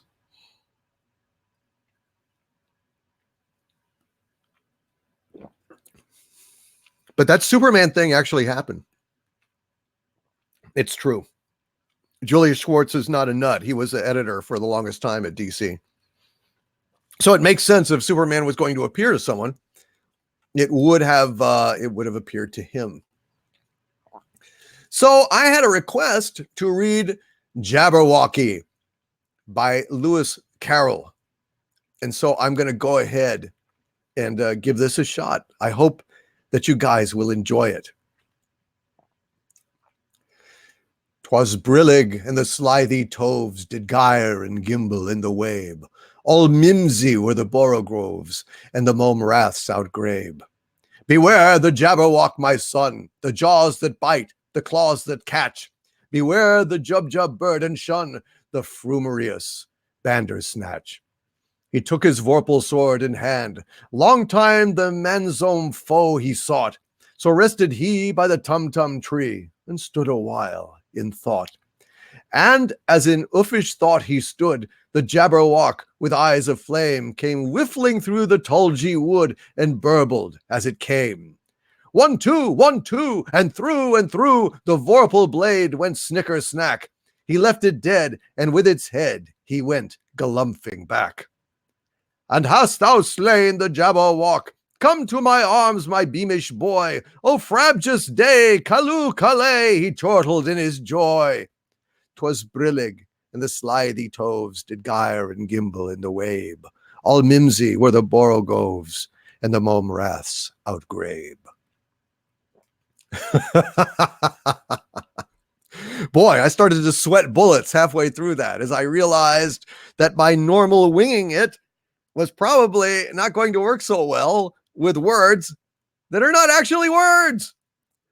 So I actually had to read the thing carefully, but I hopefully I did okay. Cardboard Kenny says, just start reading Penthouse Forum letters. Boy, those Penthouse Forums were great, weren't they? Cardboard Kenny. They were forums for toxic males of all stripes, all races and creeds. All the males could get together and bond over their toxic sexuality. And man, it was like buying the world a Coke. It really was. Hail to the Penthouse forums. Thank you, Purple Lady. Jane Turner says, Doomcock, today in John Campy live stream, he said that Luke Skywalker is alive. Well, of course, because, these guys are shills, they're hacks, they're scum, and they are just toying with us, and they're going to I bet you Han Solo's alive too. He just has a big old, hole in him. It's just a flesh wound, kid. Yeah. And then old Leia will, have some detached footage, and they'll cut in that shot of her hugging Rey and paste Han in there. And then they'll reverse the shot and paste her in with Luke, and they'll all be together. Right. And it's all good, right? No, it's not. No, it's not good. I don't give a shit what you're going to show us about Luke is alive or Han is alive with a hole in him, or Carrie Fisher's not alive at all, but Leia somehow is, because you blew it, sir. You have failed. Jar Jar Abrams, you have failed. You had the chance while they were all together in that last brief window of fucking time to go ahead and put them all together, give the fans what they wanted, and instead you killed Han. And you didn't show Luke until the final moments of the movie, even though in previous cuts he'd been in the first act. That's true. So you screwed up, Jar Jar. You suck. You have failed. You have failed utterly. And nothing is going to make up for that. Nothing. So screw you. Screw your bullshit, too little, too late fan service. Stick it right up your Jar Jar ass, you hack. And that's what I think about that. Thank you, Half Moon. You are welcome, my friend. The Big Joe with a $4.99 super chat. Hail the Big Joe, says, Hail Doomcock. As your minister of unseen horrors, I have finished inspecting the horrors, and I can report that they remain unseen. Excellent, the Big Joe. Excellent. As long as they also remain horrific. There are two things that I expect from my unseen horrors. One, that they are horrors, and two, that they are unseen. That they are both unseen and horrors. It seems that you have fulfilled your remit, the Big Joe. Thank you. Thank you very, very much. Hail to the Big Joe, my legionnaire and friend, my minister of unseen horrors. The unseen horrors are proceeding as planned. Thank you, the Big Joe. Josiah Clinch with a $5 super chat. Hail Josiah Clinch. Oh, he wants me to put my helmet on. Doomcock, do you like pumpkin pie? Have some. Fire darlings and chat. P4 pies in DC and Harvey Cthulhu's facility ES. Use the force. Bionic belly button. Boy, that was a tough one to decipher. I don't know what the hell. Wow. Fire darlings. Fire. Are you threatening me? Shut up, Butt Munch. And P4 pies in DC and Harvey Cthulhu's faces. Oh, pumpkin pies in Doomcock and Harvey Cthulhu's faces or facility. I don't know what the hell. Dude, Josiah, you stumped me. But thank you, my friend, with a $5 super chat for popping in. Some nobody with a $5 super chat, who I think is somebody. You're nobody till somebody loves you. With a $5 super chat, thank you, my friend, says, meant to mention this before, Dan and Dave's story has changed too much, too quickly. Seems someone asked them to throw themselves under the bus. Not sure why, just yet. You're not sure why? Did you not see Game of Thrones Season 8? That's why. At last, the dragons have come home to roost, and Dan and Dave are going to have to pay for being in such a goddamn hurry to get done with Game of Thrones and get started with their Star Wars contract. That Star Wars contract has gone because when you screw up Game of Thrones Season 8, you're supposed to do something about it. Doesn't matter if you were a fan with Season 8 of Game of Thrones, you're supposed to do something about it. If you don't, it's bad. Bad for fans everywhere. Bad for networks. Bad for corporations. When you've got guys screwing up everything, it sucks. Thank you, some nobody. RR with $1.99 super chat who says, release the Doom Squirrel to make Halloween havoc.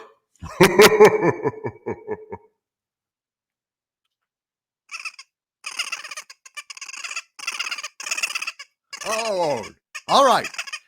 Sabu is out. Sabu is running around, hither and yon. He's there and gone. He's Sabu not on the spot. Down, Sabu, down, down, down, down. Good Sabu. Good Doom Squirrel.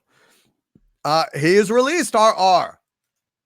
Now Halloween is that much scarier. Hail RR, and thank you, my friend, for being here on this Halloween. Stalin Falcon. Hail Stalin Falcon with a $5 super chat. My Legionnaire Stalin Falcon, who says, hail Overlord. Personally, I wonder how many girls are dressing as Harvey. I wonder how many Harveys are dressing as girls. I resent that. I don't dress up like girls, dude. I think that Harriet, your supposed sister, is you in drag. I know you think this, but you think wrong, dude. I've never seen you together. Well, you've heard me together. Yes, I've heard you two together, but I'm always live streaming. And, you're on the speaker here. So you're like, several levels down, and I can't see a damn thing down there. Yeah, well, I'm just telling you, man, she's real. She's real, and she's here, and she's it's Gloria Allred. Make sure that everybody stays in line. I think that you are just dressing up as Harriet to get some of that sweet pound me too action, dude. I think that's what you're. Some of that pound me too wampum. That's right, and the publicity and the social media, support and everything. I think you're an imposter. You wouldn't think that. Can I take this, Harvey? Absolutely, Harriet. Harriet, folks. Here's Harriet. It's not me. It's Harriet. That's right, Harvey. And let me tell you something. You know what? You're a toxic male, Doomcock. Oh, am I, Harriet? That's right. You really are. Because see, you're conflating Harvey with me. I mean, you're basically saying, Doomcock, so-called. That's right. So-called Doomcock. You're saying that I'm depending on a man. That I'm not even real to you. That basically Harvey is me. So what are you saying? That I'm not a person? That just because I'm a woman, that I can't be my own person? That I have to rely on Harvey, who dresses up in drag as me? That's what I'm saying. You're scum. And let me tell you something. You know what, Doomcock? What? Pound me too. Pound me too. I've been insulted. I've been slighted by the patriarchy. You're saying that I am really a man when I am a woman. WOMAN. Let me tell you something, Pally. You're going to be hearing from Gloria Allred soon. You understand? Soon. Pound me too. Pound me too. And you too, Harvey. What did I do, Harriet? Oh, you facilitated this, Harvey. No, I didn't. You aren't just a standby. You are an accomplice, dude. Why am I an accomplice? Because underneath that green exterior with the tentacles, I sense a white male, a privileged white male. I'm not a white male. I'm green. No, you're not, dude. Beneath that green, that's makeup. It's not makeup. Yes, it's makeup. Oh, well, then why can't I wear makeup, huh, Harriet? Huh? Is it makeup only for women? Huh? Let me tell you something, Harvey. When you wear green makeup, you're culturally appropriating from women. Is that so? That's so. Well, what about transgender males? Don't try to stick the LGBTQ on me. Let's stick to the subject, Harvey. Oh, maybe I turn the table on you, Harriet. Bigot. I'm calling. Who's the what's his name? Johnny Cochran. If the shit fits, you must have quit. That's what I'm gonna do, Harriet. Huh? You get Gloria, I'll get Johnny, and I'll see you in court. Well, I'll see you in court, motherfucker. Well, I sure will see you in court, bitch. Wow. Well, that spiraled out of control rapidly. I don't know what. Wow. I think we have multiple lawsuits now. Multiple lawsuits. Poor Harvey. Although I suspect it's just Harvey talking to himself in drag. I wonder if he puts the hat on and then takes the hat off and puts the hat on and then takes the hat off. I don't know. It makes me very tired. Oh, but he ran rings around her logically. That was a good point. I mean, it's like, what's wrong with wearing makeup if you're a man? Huh? Is that exclusively for women? Hey? Well, I think it's all Harvey. I think it's just Harvey making up stuff, pretending. I think he's full of crap. I think he's just dressing up in drag to extort profits and do lawsuits and try to accuse people of pound me tooing him or her or whatever. I think he just likes wampum. I think he's a dirty little con artist. That's what I think. Johnny Cochran is dead, Harvey, says Lori Roberts. Oh, God damn it. I'm going to get Clarence Darrow. Dead. Perry Mason? Fictional. Well, I guess I'll just go with my normal law firm then. Rabinowitz, Schwartz, and Yog Sothoth. Well, that'll cover all the bases. All the bases. Thank you. Hey, JPRPH1, welcome. Daniel, DB, 631, and Kigo Rogers, Larry. Good to see you guys. Thank you for showing up. Cheers, folks. Cheers.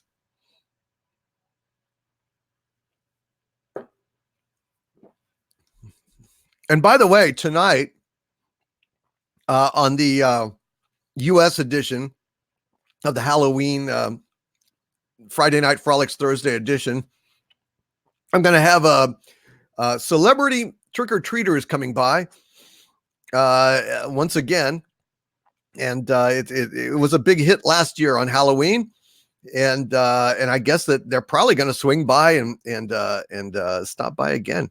In other words, you're doing the same shtick. Yes, I'm doing the same shtick. It was very funny. It's a perennial classic. I think every year we're going to have trick-or-treaters showing up. Celebrity trick-or-treaters. Probably Shatner is going to show up. I'm just saying. I can't promise it, but I think that Shatner is going to show up. Captain Kirk. Or a reasonable facsimile thereof. Probably also Columbo, but we'll see. We'll see. Brian Christgau with a $2 super chat. Thank you, Brian. Says What the Moon Brings by HPL is 3 pages. Is it? Well, shit. Let me pop this in and see if I can. Oh, it's a prose poem. More poetry. Well, let's see. What the Moon Brings. All right, I will go ahead and read this. Now, the moon, those of you who are fans of Exozone and have listened to me before, I am absolutely fascinated by the moon. I love it. And so I'm pleased to present for Cardboard Kenny and for the rest of you folks, What the Moon Brings. And bear in mind, I'm reading this cold and have never read it before. So, fingers crossed. I hate the moon. I am afraid of it. For when it shines on certain scenes familiar and loved, it sometimes makes them unfamiliar and hideous. It was in the spectral summer when the moon shone down on the old garden where I wandered. the spectral summer of narcotic flowers, and humid seas of foliage that bring wild and many-colored dreams. And as I walked by the shallow crystal stream, I saw unwanted ripples tipped with yellow light, as if those placid waters were drawn on in restless currents to strange oceans that are not in the world. Silent and sparkling, bright and baleful, those moon-cursed waters hurried I knew not whither, whilst from the embowered banks white lotus blossoms fluttered one by one in the opiate night wind and dropped despairingly into the stream, swirling away horribly under the arched, carven bridge, and staring back with the sinister resignation of calm, dead faces. And as I ran along the shore, crushing sleeping flowers with heedless feet and maddened ever by the fear of unknown things and the lure of the dead faces, I saw that the garden had no end under that moon, for whereby days the walls were, there stretched now only new vistas of trees and paths, flowers and shrubs, stone idols and pagodas, and bendings of the yellow litten stream past grassy banks and under grotesque bridges of marble. And the lips of the dead lotus faces whispered sadly and bade me follow, nor did I cease my steps till the stream became a river and joined amidst marshes of swaying reeds and beaches of gleaming sand, the shore of a vast and nameless sea. And upon that sea the hateful moon shone, and over its unvocal waves weird perfumes brooded. And as I saw therein the lotus faces vanish, I longed for nets that I might capture them and learn from them the secrets which the moon had brought down upon the night. But when the moon went over to the west, and the still tide ebbed from the sullen shore, I saw in that light old spires that the waves almost uncovered, and white columns gay with festoons of green seaweed. And knowing that to this sunken place all the dead had come, I trembled and did not wish again to speak with the lotus faces. Yet when I saw far out in the sea a black condor descend from the sky to seek rest on a vast reef, I would fain have questioned him and asked him of those whom I had known when they were alive. This I would have asked him had he not been so far away. But he was very far, and could not be seen at all when he drew nigh that gigantic reef. So I watched the tide go out under that sinking moon, and saw gleaming the spires, the towers, and the roofs of that dead, dripping city. And as I watched, my nostrils tried to close against the perfume-conquering stench of the world's dead. For truly in this unplaced and forgotten spot had all the flesh of the churchyards gathered, for puffy sea worms to gnaw and glut upon. Over those horrors the evil moon now hung very low, but the puffy worms of the sea need no moon to feed by. And as I watched the ripples that told of the writhing of worms underneath, I felt a new chill from afar, out whither the corridor had flown, as if my flesh had caught a horror before my eyes had seen it. Nor had my flesh trembled without cause, for when I raised my eyes, I saw that the waters had ebbed very low, showing much of the vast reef whose rim I had seen before. And when I saw that this reef was but the black basalt crown of a shocking icon, whose inmonstrous forehead now shone in the dim moonlight, and whose vile hooves must paw the hellish ooze miles below, I shrieked and shrieked lest the hidden face rise above the waters, and lest the hidden eyes look after me, after the slinking away of that leering and treacherous yellow moon. And to escape this relentless thing, I plunged gladly and unhesitatingly into the stinking shallows, where amidst weedy walls and sunken streets, fat sea worms feast upon the world's dead.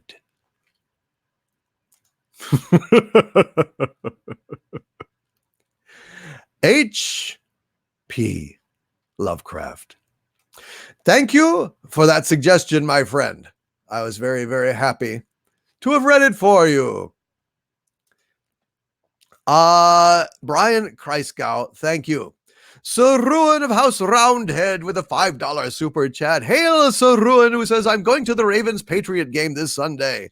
I have a feeling I will have a better night than you watching Watchmen and Batwoman. Sorry to say. Son of a... Yes, you will. You will, Sir Ruin of House Roundhead. You will indeed. Oh, you beautiful universe, you great big beautiful universe, says James Caserta. Thank you, my friend. Fat sea worms, nah. Those are the shrieking eels, says Daniel DB631. You're probably right. Clayton George says the Rise of Skywalker should end with Han and Leia firing the new nanny for telling their child awful bedtime stories, which makes their entire trilogy bad fiction in canon. Very good. I like that ending. Oh yes, Gunslinger 65. Cold-hearted orb that rules the night, removing colors from our sight. Red is gray and yellow white, but we decide which is right and which is illusion. Na, na, na, na, na, na, na, yes, nights in white satin, never reaching the end. Letters I've written, never meaning to send. Good one, Gunslinger 65. One of my Xanadu mirrors. Good to see you, my friend, as always. Man. Dressing up as Michigan J. Frog, says Larry. You mean, hello, my baby, hello, my honey, hello, my ragtime gal, send me a kiss by wire, baby, my heart's on fire, if you refuse me, honey, you'll lose me, and you'll be left alone, oh, baby, telephone, and tell me I'm your own. Thank you, Michigan J. Frog. Have fun at your Ravens Patriot game while I'm suffering, Sir Ruin of House Roundhead, one of my legionnaires and friends, although he's rubbing it in on this Halloween. Loquacious Primate with a $20 super chat. Hail, Loquacious Primate, and thank you, my friend. Says, as Minister of Fundamental Ontology, I declare that beyond the logical mind lies the psychic. With both blissful and horrific manifestations as consciousness expands beyond the body, but not all the way to emptiness or non-duality. Yes, this is very true. However, eventually, all things will merge back to non-duality, or the void, as the Buddhists call it, because no matter where you go, there you are. Buckaroo Banzai's most profound utterance, no matter where you go, there you are. There's nowhere you can escape. You know, you are that. Thou art that. Tat vam asi, as the Vedantists say. Thank you, Loquacious Primate, my Minister of Fundamental Ontology, a Legionnaire of Doomcock. And when you become a Legionnaire of Doomcock, joining the Legion of Doomcock, you will receive an autographed photo of me with a personal message written on the back. You will receive a certificate with your name and the ministry that you run. In this case, Loquacious Primate has selected Minister of Fundamental Ontology, but you can select any ministry you want as long as it is not already taken. And you also receive a metallic finished membership card. So it's a very cool thing. Patreon.com/Doomcock. Why don't you come and join us? We do Discord gatherings. There's hours and hours, tens of hours, dozens of hours of exclusive content only there, full-length movie commentaries and so on. It's super cool. And we get together in Discord a number of times a month and hang out and have round tables and private parties where we just go and do karaoke and goof around and have fun. Thank you, Loquacious Primate, for that. Hecate's daughter, another of my legionnaires, and the house mother, the den mother of the Doomcock darlings, says, the city in the sea or the valley of unrest, Poe. Thank you, Hecate's daughter, for the $1.99 super chat. And I will consider those. Perhaps I will do one of those this evening. Thank you, my dear. Sarun of House Roundhead, hail Sarun with a $2 super chat. Also adding, just for clarity, I'm a Ravens fan, so you know, not the Patriots. Good. To hell with the damn Patriots. I hate the Patriots. Fucking Tom Brady. I know he's great, but I hate him. I can't help it. And I hate fucking Uncle Charlie, too, the coach. I call him Uncle Charlie, like on My Three Sons, because he looks like fucking Uncle Charlie. Hail Sarun of House Roundhead. And thank you for that clarification. Digi Akuma with a $5 super chat. Hail Digi Akuma, who says, by the way, I forgot to say this as I entered in the first place, but hail to you, Doomcock, and you too, Harvey. Cheers. Drinks his pumpkin spice coffee. Hail Digi Akuma. And you are quite welcome, my friend. I'm glad that you are enjoying pumpkin spice coffee on this Halloween. I hope you're having fun, and I appreciate you being here. With or without a Hail Doomcock or Harvey. Thank you, brother. Always good to see you. Southeastern Kaiju with a $2 super chat. Thank you, Southeastern Kaiju. It says, love, death, and robots. Fish Night. Seen it? Hail. No, I've not. Fish Night. Fish night, roly-poly, fish night, eat them up, death. Something like that. I've not seen it. I'm sorry. I've not seen it. Love, Death, and Robots. I think, isn't that a Netflix series? Southeastern Kaiju. I think it might be, but I have not seen it. Chris Persia says, filth, flarn, filth, flar, filth. Just got power back. Could Doomcock repeat the last 30 minutes? I'm so sorry, Chris Persia. Well, it'll be posted. It'll be posted. Don't worry. But I'm sorry that power outage turned you into Bill Cosby. Let the filth, flarn, filth, flar, filth, jello pudding pops. Yeah, boy, Chris Persia. Don't take any drinks from Chris Persia or pills from Chris Persia, at least for the next hour. Give him a chance to have the Cosby wear off, and there we go. Yes, Netflix. That's what I was thinking, Mary Ashmead. I've not seen it yet. I've not had a chance, but I will check it out. Atomic Half-Lives Matter says, tell the horrid tale of Abrenstein, horrifying tale of grave-robbing film parts sewn together in a haphazard manner to create unholy monsters and abominations affronting all that is good and right. Yes. Abramstein. And now, ladies and gentlemen, Damen und Herren, Mesdames and Messieurs, from what was once an inarticulate mass of lifeless tissues, may I now present a cultured, sophisticated man about town. Hit it. Da, da, da, da, da. If you're blue and you don't know where to go to, why don't you go where Harlem sits? Different types who wear a day coat, pants with stripes, or cutaway coat, perfect fits. That's where each and every Lulu Belle goes. Da, da, da, da. Every Thursday evening with her swell bows. Robbing elbows, come let's mix, where Rockefellers walk with sticks or umbrellas in their midst.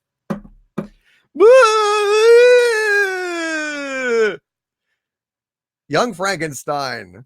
What a great movie. Hail Gil Yash.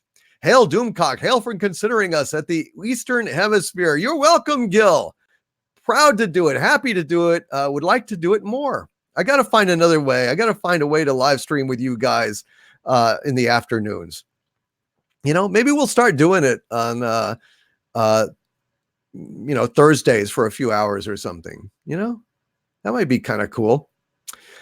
Hey, Stellar Heather. Hello. Welcome. Yeah, I love that stuff. I like the original version of Putting on the Ritz, though. Let's see if I can...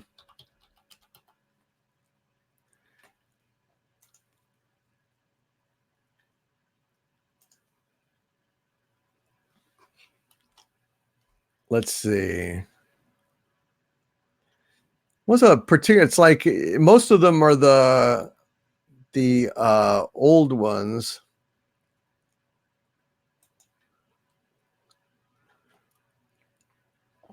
Yeah, let's see. Have you seen the well-to-do up and down Park Avenue on that famous thoroughfare with their noses in the air, high hats and arrow collars, white spats and lots of dollars, spending every dime for a wonderful time? Yeah, no, that's not that. God damn, that's so, what is the original one? Damn it. It's so annoying. Show me the original lyrics. Damn it. Yeah, that's it. Have you seen the well-to-do up on Lenox Avenue on that famous thoroughfare, white with their noses in the air, white spats and $15, spending every dime for a wonderful time? If you're blue and you don't know where to go to, why don't you go where Harlem sits? Putting on the Ritz. Gang-spangled gowns upon a bevy of highbrows from down the levee, all misfits. Putting on the Ritz. That's where each and every Lulu Belle goes. Every Thursday evening with a swell bows, rubbing elbows, come with me and we'll attend their jubilee and see them spend their last 2 bits. Putting on the Ritz. All righty. That's the original, damn it. So weird. It's so weird that there's 2 different versions, but there you go. Rob Volk with a €2 super chat. Hail Rob, who says, thank you, Doomcock. Happy Halloween. Happy Halloween to you, Rob Volk. Good to have you here, sir. Fat Zombie. Fat Zombie. Fwa, fwa, fwa. He's a zombie that should lose some weight. He don't look great. With a £2 super chat. Hail Fat Zombie, who says, just saying hi from the UK. Look out, UK. There's a fat zombie walking through your land. He's looking pretty hungry. Does he want snakes and snails and puppy dog tails or sugar and spice and everything nice? I don't know, but stay out of his way. Stay out of the way of the fat zombie. Thank you, Fat Zombie. And I'm glad. Thank you. Hail to the UK. I'm glad you're here. RR with a $1.99 super chat. Thank you, RR again. He says, DVD, can you put Jar Jar in with Harvey? I would love to. But I'd have to have like a cask of a Monty Jar Jar. You know, I'd have to basically usher him in and say, oh, Jar Jar, would you mind stepping into this containment field?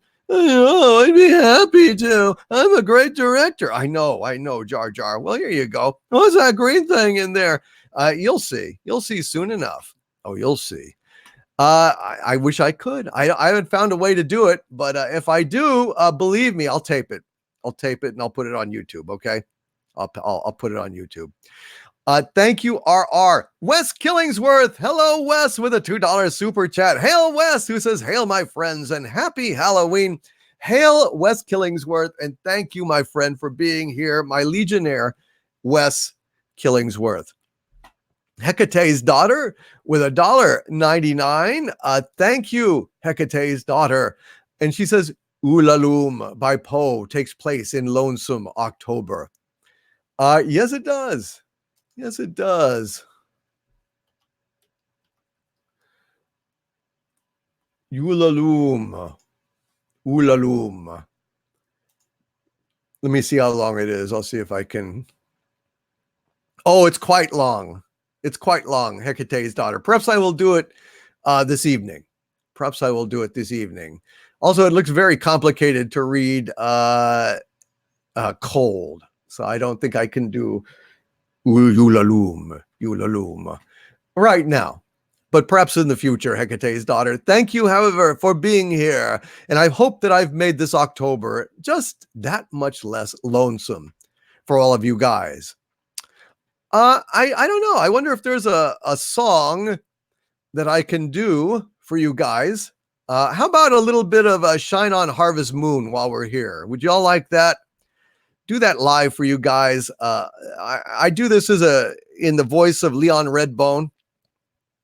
I love Leon Redbone, and I got to hear him in one of his last concerts before he passed, singing this song, and he sang it so sweetly and so softly that the entire theater was silent and just straining to hear. You could have heard literally a pin drop, and it was just a magical thing. And so I like to recreate it for you guys who weren't there, in tribute to Leon Redbone, who I really love. I really love Leon Redbone so much. So here we go. It's Harvest Moon, Halloweeny, I guess, a little Halloweeny. I wish that there was a way I could sing The Ghost of Anne Boleyn. With her head tucked underneath her arm, she walks the bloody tower. With her head tucked underneath her arm at the midnight hour. But unfortunately, it's 1934, so still copyright, sadly. Bunker Housing, what is your email? Can we email you poem? Yes, as long as you want me to read it, and it would be at dictorvandoomcock@gmail.com. Sing Wrecking Ball by Miley Cyrus. It's scary. Yes, it is. All right, here's a little bit of Leon Redbone for you guys. The night was mighty dark, so you could hardly see, for the moon refused to shine. And couples sitting underneath the willow tree, for love they pined. Little May was so afraid of darkness, so she said, I guess I'll go. Boy began to sigh, looked up at the sky, and told the moon his little tale of woe. Oh, shine on, harvest moon, up in the sky. I ain't had no loving since January, February, June, or July. It's no time, ain't no time to stay indoors a spoon. So shine on, harvest moon, for me and my gal. For me and my gal.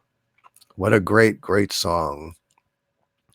'Cause that's when the zombies started crawling out of their graves all around, gnashing at their teeth and getting close to us without a sound. Little May was so afraid and couldn't run, so I threw her to them all. I began to run, heard her yelling none, and then I heard her little body fall. That's Harvey's thing. Let's move on. Thank you guys. I love Leon Redbone. I love Leon Redbone so much. He was so awesome. Geeky Candy, hello. Thank you. I'm glad that you are here. Hello, Agent Pepsi One. Agent Pepsi One. So there we go. Captain Spire with a $5 super chat. Hail, Captain. He says, getting ready for my third Halloween gathering here in my town. I'm getting into my Men in Black costume, heating up the cider, cocoa, and coffee. Here's to 70K. Thank you, Captain Spire. Yes, I would be closer to 70K if they hadn't taken 500 subscribers away from me the other day, but why quibble? I'm bitter. I'm salty. I'm bitter and salty. I'm bitter and salty for three reasons. A, they took away, about 500 of my subs. That's one. Two, I'm a little salty that my brother had said that we were going to go to Game 7 of the World Series if the Astros won, And sure enough, they did. But then he saw how expensive the tickets were, and he punked out. So there you go. And C, the Astros lost, which actually negates B. So I'm really only salty about two things. I'm really glad I didn't go because that would have sucked. Cheers, folks. Cheers. Let's have a drink, shall we?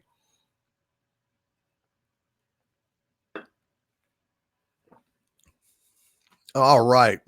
Damn, I should have brought more. Oh, well. I'll drink some more tonight. Thank you, Captain Spire. Franz Jasper with a 20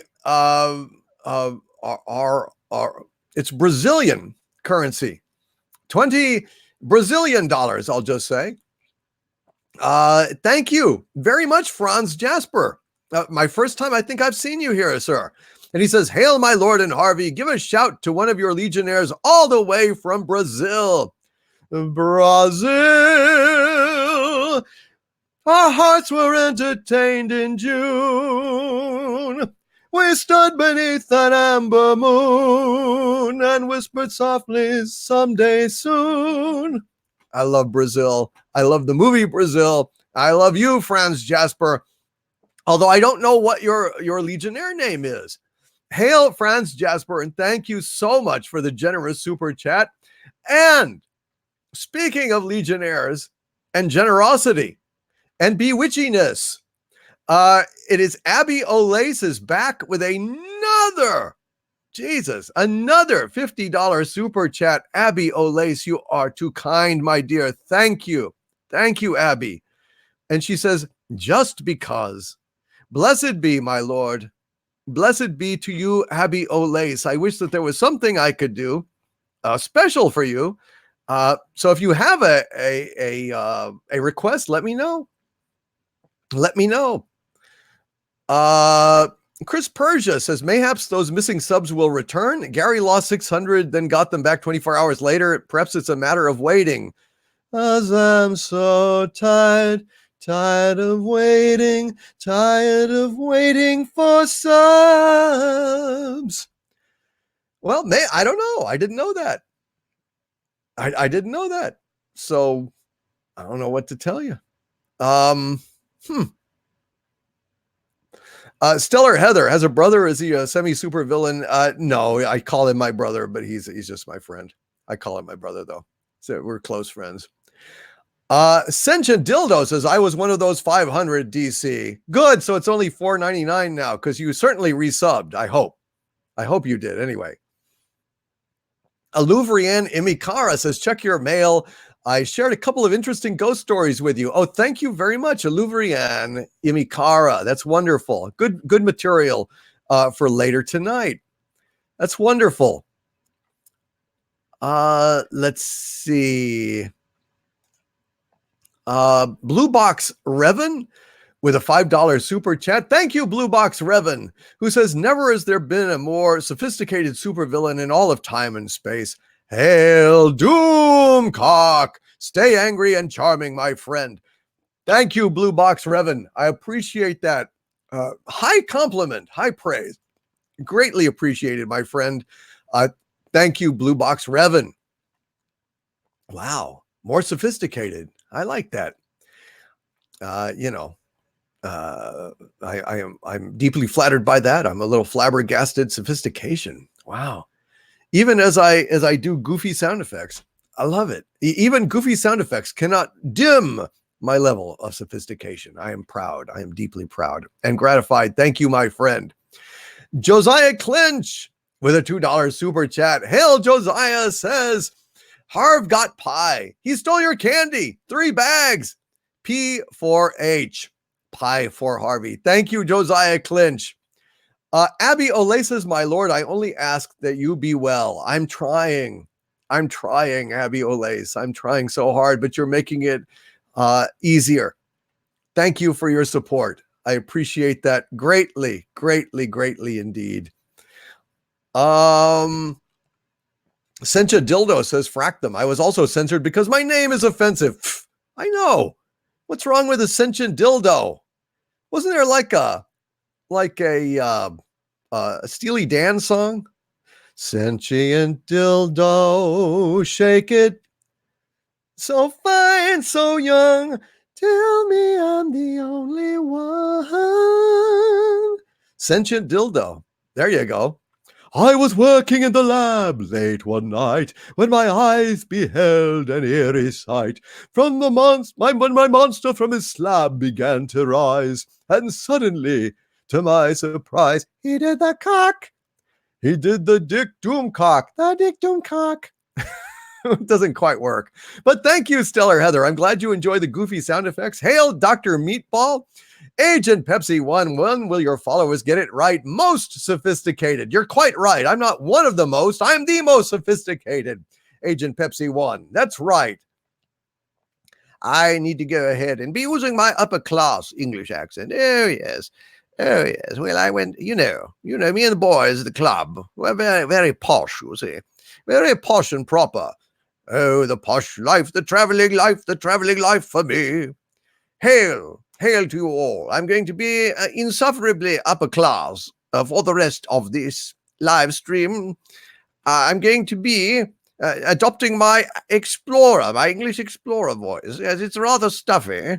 Yes, we're mounting an expedition down to the Amazon, you see. We're going to the Amazon basin. We're going to deal with the indigenes over there, and we're going to try and appropriate some resources. I'm hoping to discover something else to bring to the Queen. Cheerio, pip pip, and all that. Have I mentioned that I'm an Anglophile? I tell you what you guys should watch or think about watching tonight. Maybe some Sapphire and Steel. How many of you guys in the UK have seen Sapphire and Steel? It's an amazing, amazing show. Joanna Lumley and David McCallum, they are weird elemental agents doing strange things in a kind of dreamlike world. There's no other show like it. It's really quite astonishing, and it's a lot of fun. It's a lot of fun. Doctor's Orders says, "Hail, my lord, for the message has arrived. Who is to direct the new trilogy now? Where is our lord now, Disney?" I don't know. I haven't heard anything. I've been basically working on putting this show together. And Sapphire and Steel, David Coleman. Exactly. Yes, I've got the box set too. Sola Num Tinker. Exactly. It's a good show. It really is. It's weird. It started out as a kiddie show, and then all of a sudden the creators got a hold of Joanna Lumley and David McCallum and learned that they wanted to be in it. So then it like morphed into something different. Tippy Tail McKitty. I'm part English and Scottish as well. That's amazing. Joanna Lumley, the first female doctor, Mira J says, boy, she would now see that she would have been fantastic. Oh. Yes, Claudia Acosta. Yes, oh, Blackadder. What, Lord Melchett? Oh, I hear you're rich. The Queen needs a little bit of a help, boy. Would you be so kind? Lord Melchett, I hate you. I love Blackadder. Fernando Caballero. Tonight's perfect for the Headless Horseman song. I don't know the Headless Horseman song. Damn. I don't know that. Ernie, the fastest milkman in the West. Says Suli Jew. Well, I remember the first episode of Filthy Rich and Cat Flap where Eddie kept killing Richie Rich kept killing milkman after milkman, and finally they had like 6 dead milkmen by the end of the episode. I thought that was genius. I absolutely love that. Money Meta, thoughts on the new Targaryen prequel announced for Game of Thrones? Don't care. Game of Thrones is dead to me now. I'll probably review it just to review it, but yeah. Fool me once, shame on you. Fool me twice, shame on me. Of course, maybe if D&D are not working on it, maybe. But if they are, it's fucking dead to me. Those guys, I'll never trust them again. Never trust them again. RN Feliciano says, hail, Overlord DVD. I nearly ran off the road. I laughed so hard at Harriet and Harvey. Well, I'm glad you're alive. Dave Bob says, I ain't got nobody. Yeah, he's got nobody. Poor Dave Bob. He's non-corporeal. Non-corporeal. Red Monarch with $1, a super chat. Hail Red Monarch. Red Monarch? Where's Basil? Basil? Red Monarch? Bionic Belly Button? I know Bionic Belly Button had to depart. She has her kids in school and she's being like a den mother or something. I don't know, but so that's where she is. Basil, I guess, will probably join us later on in the evening. Where's Darth Poop Snake? Asks Agent Pepsi 1. On your ranch, your story about the cow letting out the 1.5-foot poop was the origin of Darth Poop Snake. I said, well, obviously Agent Pepsi 1 stumbled upon them shooting the reshoots for episode 9. Of course, what else could it be? So there you go. And yeah, Darth Poop Snake. You are going to see Darth Poop Snake shortly. I'm working on Darth Poop Snake, and Darth Poop Snake is going to become a regular character on my on my videos. So watch this space, folks. Watch this space. 09A Team says, how long will this go? We'll probably knock off in about 30 minutes or so. I will. Oh, Rhett, the grandson, says hi. Hello, Rhett. Hello, Rhett, and welcome to Happy Halloween, brother. Young man, say hi to Dave Bob for me. Give Dave Bob a hug for me, will you, Rhett? I can't give Dave Bob a hug. Would you give Dave Bob a hug? I would appreciate that. All right, so how long will it go? Probably, I don't know, another 30 minutes or so, and then we will adjourn, and we will reconvene at 7 o'clock for a Halloween live stream part 2. The US edition. So I'm just really delighted that you guys could make this. Nathan Norman says Blake 7. Yes. Red Dwarf, Space 1999, UFO, and the Quatermass Experiment are epic British homegrown sci-fi shows. Yes, they are. And I love them all. I love them all for different reasons. UFO, right? Na na na na na na na na na na na na na na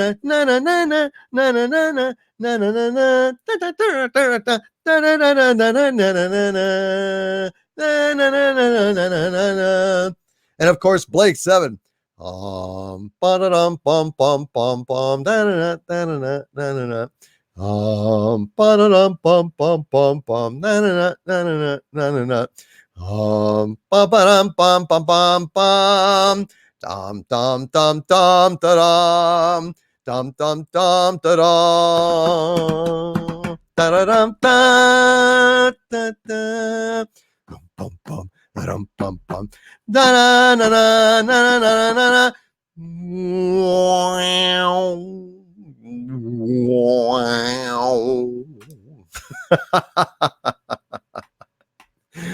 I love Blake 7. Can you tell? Can you tell that I do? Adjit Adonis Manilal says, just recently found your channel and subbed. Keep up the amazing work. Thank you, Adjit. I'm glad you found my channel, and I appreciate you being here. Welcome to my channel. Great to have you here. Let's see. Tippy Tail McKitty says, my real last name is Austrian, German Catholic. If you saw it, you'd love it. Oh, I bet I would. Stellar Heather says, what is happening, LOL? Maybe you don't know Blake 7, Stellar Heather, or UFO, in which case you would be very, very confused. But both of those shows are absolutely fantastic. Orak forever. Yes. Yes. I like Zen. Intruders approaching. Intruders approaching. They will intercept our position in 16 time units. Put the false wall up. Ramo Grey Wolf, can I eat the censor button? Go for it. Go for it. Eat that censor button, by God. Hail Lothar D. Hail Nomadistar. And Agent Pepsi 1, UFO is amazing. Yes, yes, it is. I love UFO. Kill Straker, exactly. Shadow. I love how Shadow was underneath the film base. God, I love that show. That was so good. You remember the one that was censored in the US that they didn't air originally in the first run when Straker was constantly shooting up with basically speed, because they had frozen time and the speed was the only thing that was keeping him aware and awake and able to fight the UFOs. Wasn't that fantastic? God, that was great. This is Space Intruder Detector. UFOs on positive track. UFOs on positive track.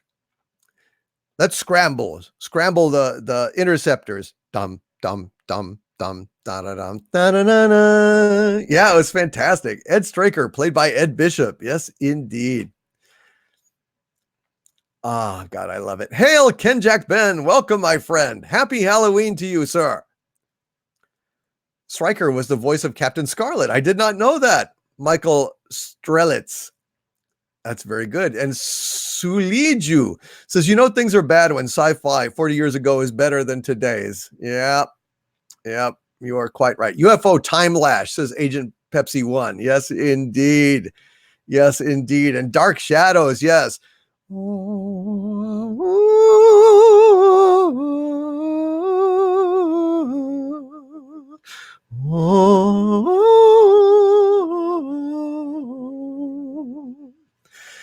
Dark Shadows. Now that's a great show. I've got all of them in a box set shaped like a coffin. I was very happy to get it. It's got oh my God. I was going to say Jonathan Frakes, and I'm locked on Jonathan Frakes. Jonathan Frid, his autograph. It's fantastic. Agent Pepsi 1, oh my God, with a $5 super chat. I am so sorry, Agent Pepsi 1. Says, been really sick. My boss hates me for missing work, but I will be damned if I miss the Lord Doomcock with the tiny H show. Hail, Darth Poop Snake. Hey, I'm Darth Poop Snake. Hello. I'm strong on the dark side of the Force. I'm Darth Poop Snake. I just kind of lie around and I'm kind of brown and I've got a brown lightsaber. I'm Darth Poop Snake. Hello. Wow, Darth Poop Snake is a bit laconic. I'm a little concerned about Darth Poop Snake. Psycho Dwarf 9 with a $5 super chat. Hail, Psycho Dwarf 9, who says, made pressure cooker stew for the gaming group. They're licking the pot. Well, tell them to stop it. They're supposed to smoke it. How are they going to be able to smoke it if they lick it? That's absurd. Psycho Dwarf 9, stop them from licking the pot. That's just rude. That just ruins it. Loquacious Primate says, Apocalypse Now was on TV last night and I got sucked in. The horror. Yes, absolutely. That's a masterpiece. I love that movie. Never get off the boat. Absolutely goddamn right. N says, wonder if Kirk will insist on stopping by for Snickers this year, sire. I have a feeling that that stuff is going to make an appearance on tonight's Halloween U.S. edition. I think Captain Kirk may be coming by, and that classic shtick may be repeated tonight. Just so you know, N. Just so you know. Pretend like it's fresh, will you? Agent Pepsi 1. Goy, brown lightsaber. Brown lightsaber. Yes, it's coming. He's got a brown lightsaber. Darth Poop Snake. Well, what do you expect? Could be black. Be a black lightsaber, but brown. Sometimes ochre. Sometimes I have an ochre lightsaber. It varies. I'm not giving my name to a machine. Says, I missed everything so far. Are you doing more Poe this year? I did. I've done a number of Poe. I did The Raven. I did I did some Lovecraft. That's right. I did some Lovecraft. So yeah. So there you go. Is there anything? Oh, Cardinal Sin. Hello, Cardinal Sin. Says, hail and happy Halloween, Doomcock and the chat. Thank you, Cardinal Sin, for that $2 super chat. And I think maybe we will wrap this up with a story that Cardinal Sin wrote. Yes, a story that Cardinal Sin wrote. And it is called Satan's Dog. So I will do, I don't know. I hope it's not I don't know if it's too long to read. Although it's a lot of dialogue, so it might not be too long. We'll see how it goes. Let me see if I can I can read it here. Satan's Dog by Cardinal Sin. It was a fine day for sport, and it was on this day that I met up with Satan's Dog. I've been seeing him around for years, actually. This was our fourth time in a fortnight that we'd been at a meeting of the ways. But as happy as I was to see him, I was a bit bewildered as to why he would show up at a football match. Sheffield United, I think it should be more upper class. I think it should be upper class because he says, oh boy. So I'm going to do it more upper class. It was a fine day for sport, and it was on this day that I met up with Satan's Dog. I'd been seeing him around for years, actually.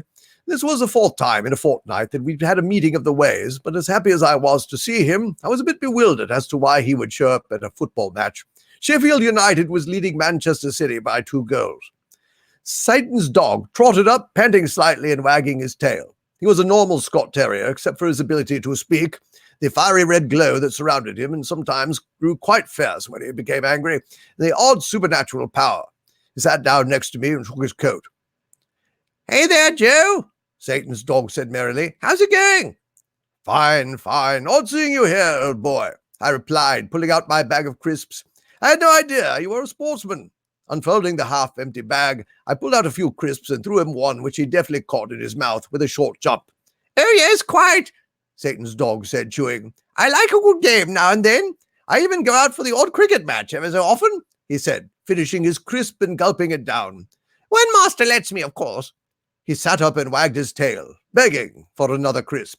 I ate a few myself and threw him another one, keeping my eyes on the match. Manchester City was now in possession of the ball. Sheffield United was having a hard time keeping it. How is the old boy these days? I asked, popping the last of the crisps into my mouth. Oh, he's all burned up about the ethical humanism thing again. Says belief in him has been waning since the 60s. I shoved the crumpled crisps wrapper into my jacket pocket and picked up my glass of Watney's. You would think he'd be quite pleased with the New Age movement and all the rekindled interest in the supernatural lately, I said, taking another drink. I wiped off the foam on my sleeve and engaged in a group roar as City scored another goal. They now trailed by 2-1. That's just it, the little Scott Terrier said with a doggy frown. They're all into this pagan nonsense nowadays, druidism, getting back to nature and all that. There just isn't that much devil worship going on. Witchcraft is down, and even among the New Agers, there's little action. They barely even acknowledge the horned god. I could see Satan's Dog was getting pretty fired up about the topic, for his coat faintly glowed with hellfire.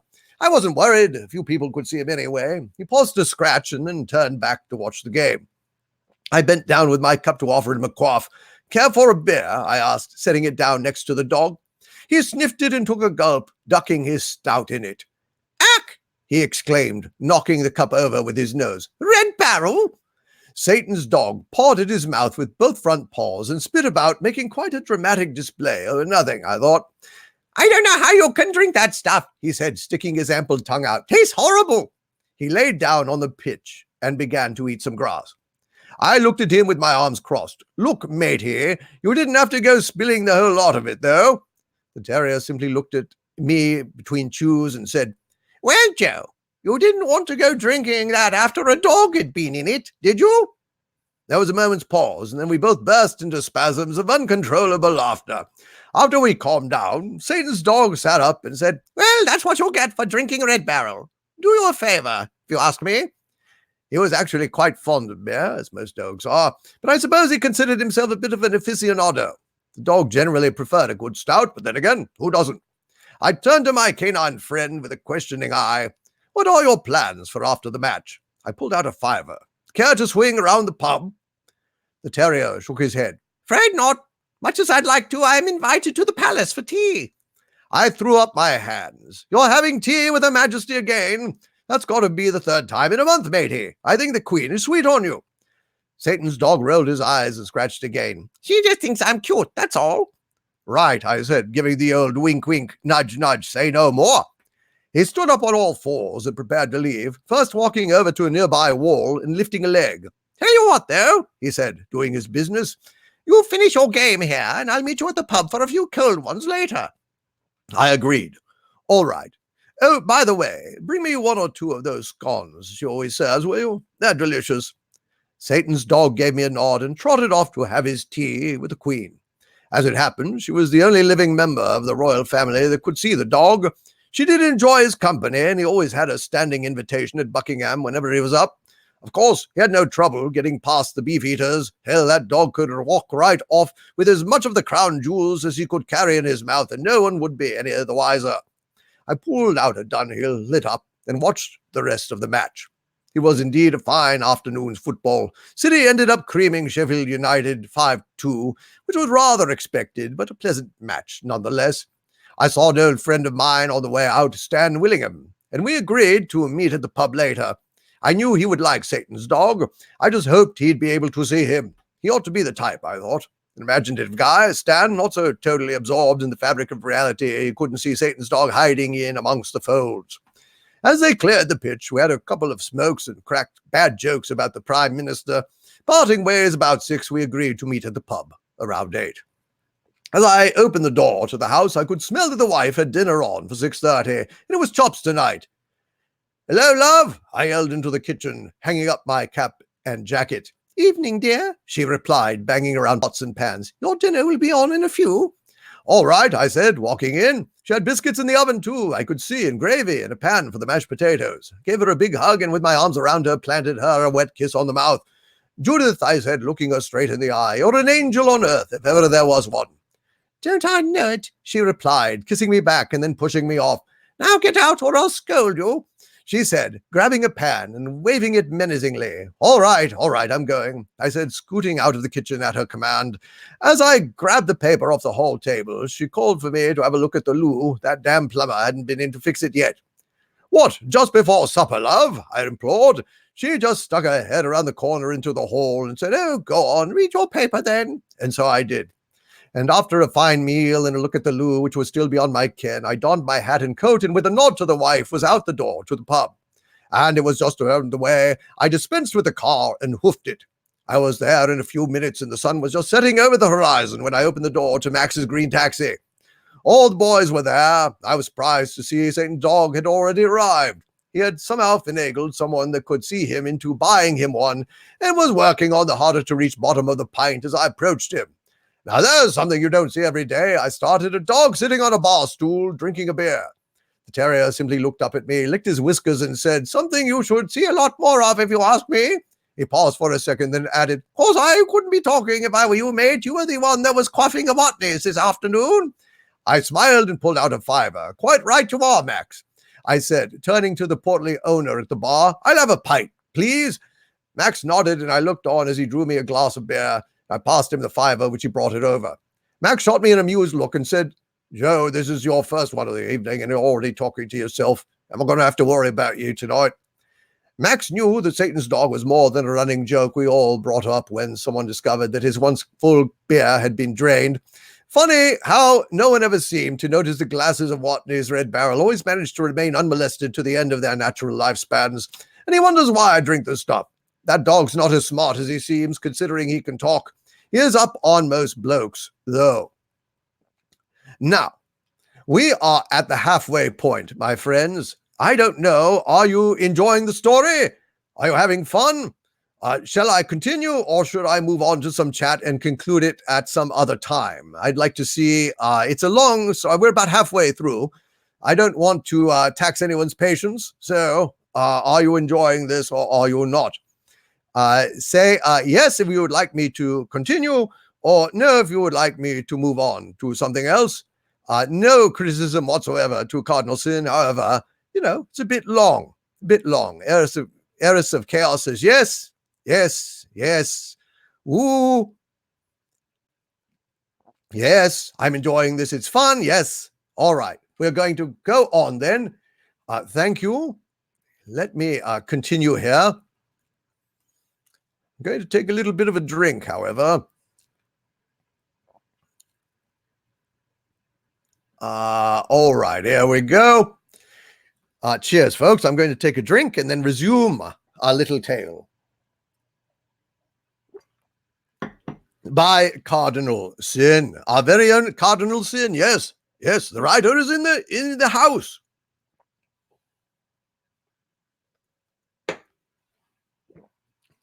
Very well. I shall resume. Max shot me an amused look and said, Joe, this is your first one of the evening and you're already talking to yourself. Am I going to have to worry about you tonight? I just smiled at Max sheepishly and said, no, Max, I think tonight I'll take it easy on you. Just a few. Max nodded again and handed me the change from my fiver. Well, see that you do, he chided, smiling. I'll not be picking you up off the floor again. At that, the lads gave a group laugh, and even Satan's dog choked on his drink. They were referring, of course, to my performance in last week's darts match, played as usual by Max's house rules. All players, except the thrower, must take a drink for every shot he hits. When the thrower misses his shot, he has to drink twice. Makes for a pretty lousy darts game, but it sells a fair lot of drinks, and we all have a good time. I had almost forgotten it was dart night at Max's. Count me out for the first few, lads, I said, taking a quaff from my glass. Satan's dog sat up on his stool and looked at me. Not playing tonight? Nah, I said, setting the glass down on the bar. Can't afford it. He cocked his head in curiosity in the way that only dogs can. Surely the boys would spot you. I shook my head. That's not what I mean. Last week I came home late. The wife waited up for me and she was none too pleased, I can tell you that. Bought me a new blowhole, she did. My ears are still ringing. Satan's dog finished his glass and hopped off the stool. Ah, yes, wives. Master is always saying that they were among his finer creations. I mused. Were they his? Well, of course. Wives, not women. Yes, I suppose that must have been... Oh, I don't know, really. They're all right. I stopped and thought hard for a minute. The little terrier looked up at me quizzically from the floor and said, Face it, Joe, you've got one foot in the grave. I picked up my ale from the bar and replied, Right you are, sonny, right about that. 1 foot in the grave and the other in heaven's door. And with that I tossed back what remained of my beer, set the glass down, towed the line, and as per Max's house rules, proceeded to throw 3 successive bullseyes. The boys all groaned and started drinking. Satan's dog said, That's all the luck you'll get from me tonight. I got to take a leak. He trotted out the door. Stan waltzed in well after 9, spotting me right away. We walked over and raised a hand, pulling out his billfold for beer. Hello there, Joe. Sorry I'm late. Got held up on the home front. Mind if I sit down? He said, preparing to sit down on the very stool occupied by Satan's dog, who, to my dismay, he obviously couldn't see. Sure, Stan, I said, rising, but let's grab a table. I led us over to an empty spot near the bar, away from the activity of the darts match. Stan pulled a chair out, and we had a seat as Satan's dog jumped up onto the 3rd chair. Max raised his head and called out from the bar, What'll it be, Stanny? A Guinness for me, please, Max. Stan finished a fiver out from his wallet and put it out on the table. I knew as soon as Max brought the glass that Stan's evening was off to a good start, for my terrier friend eyed his stout greedily and licked his chops in anticipation. Oh, stop it, I said, chiding Satan's dog while Max brought Stan's charge. Stan looked at me indignantly. Bugger off, mate. I haven't even had one yet, he said. No, not you, I replied with a sigh. Max smiled and said in Stan's ear, At least he's not playing any more darts tonight. Stan laughed, handed Max a quid tip, took an initial sip, the foam still heading. Nothing like the first taste of a brew in the evening, eh, Joe? You got that right, brother, said the Scott Terrier to Stan's left. I simply raised my glass in a silent toast. There was more to conceal my smile than anything. Stan got up from his chair and gave the tug on his shirt. Cool, not been here 5 minutes. I've already got to visit the can. Satan's dog eyed Stan's glass again and remarked, Pity. Stan scooted his chair under the table and said, Be back. With that, the Scot jumped right up on the table and was soon drinking right out of the poor man's glass. I knew there was nothing for it, but I shot my friend a disapproving look all same. What? Queried the dog with a hurt look, pulling his snout up out of the tall glass. That's what a man gets for leaving a fine Guinness stout unattended like this, he explained, returning to the beer. I laughed, taking a drink of my own newly replenished beverage. Soon, Stan returned from the loo, and Satan's dog jumped back down to the empty chair. It didn't take Stan long, of course, to see that most of his glass was gone since he'd left. I say, mate, that's a dirty stunt you pulled, he said, holding his pillaged glass.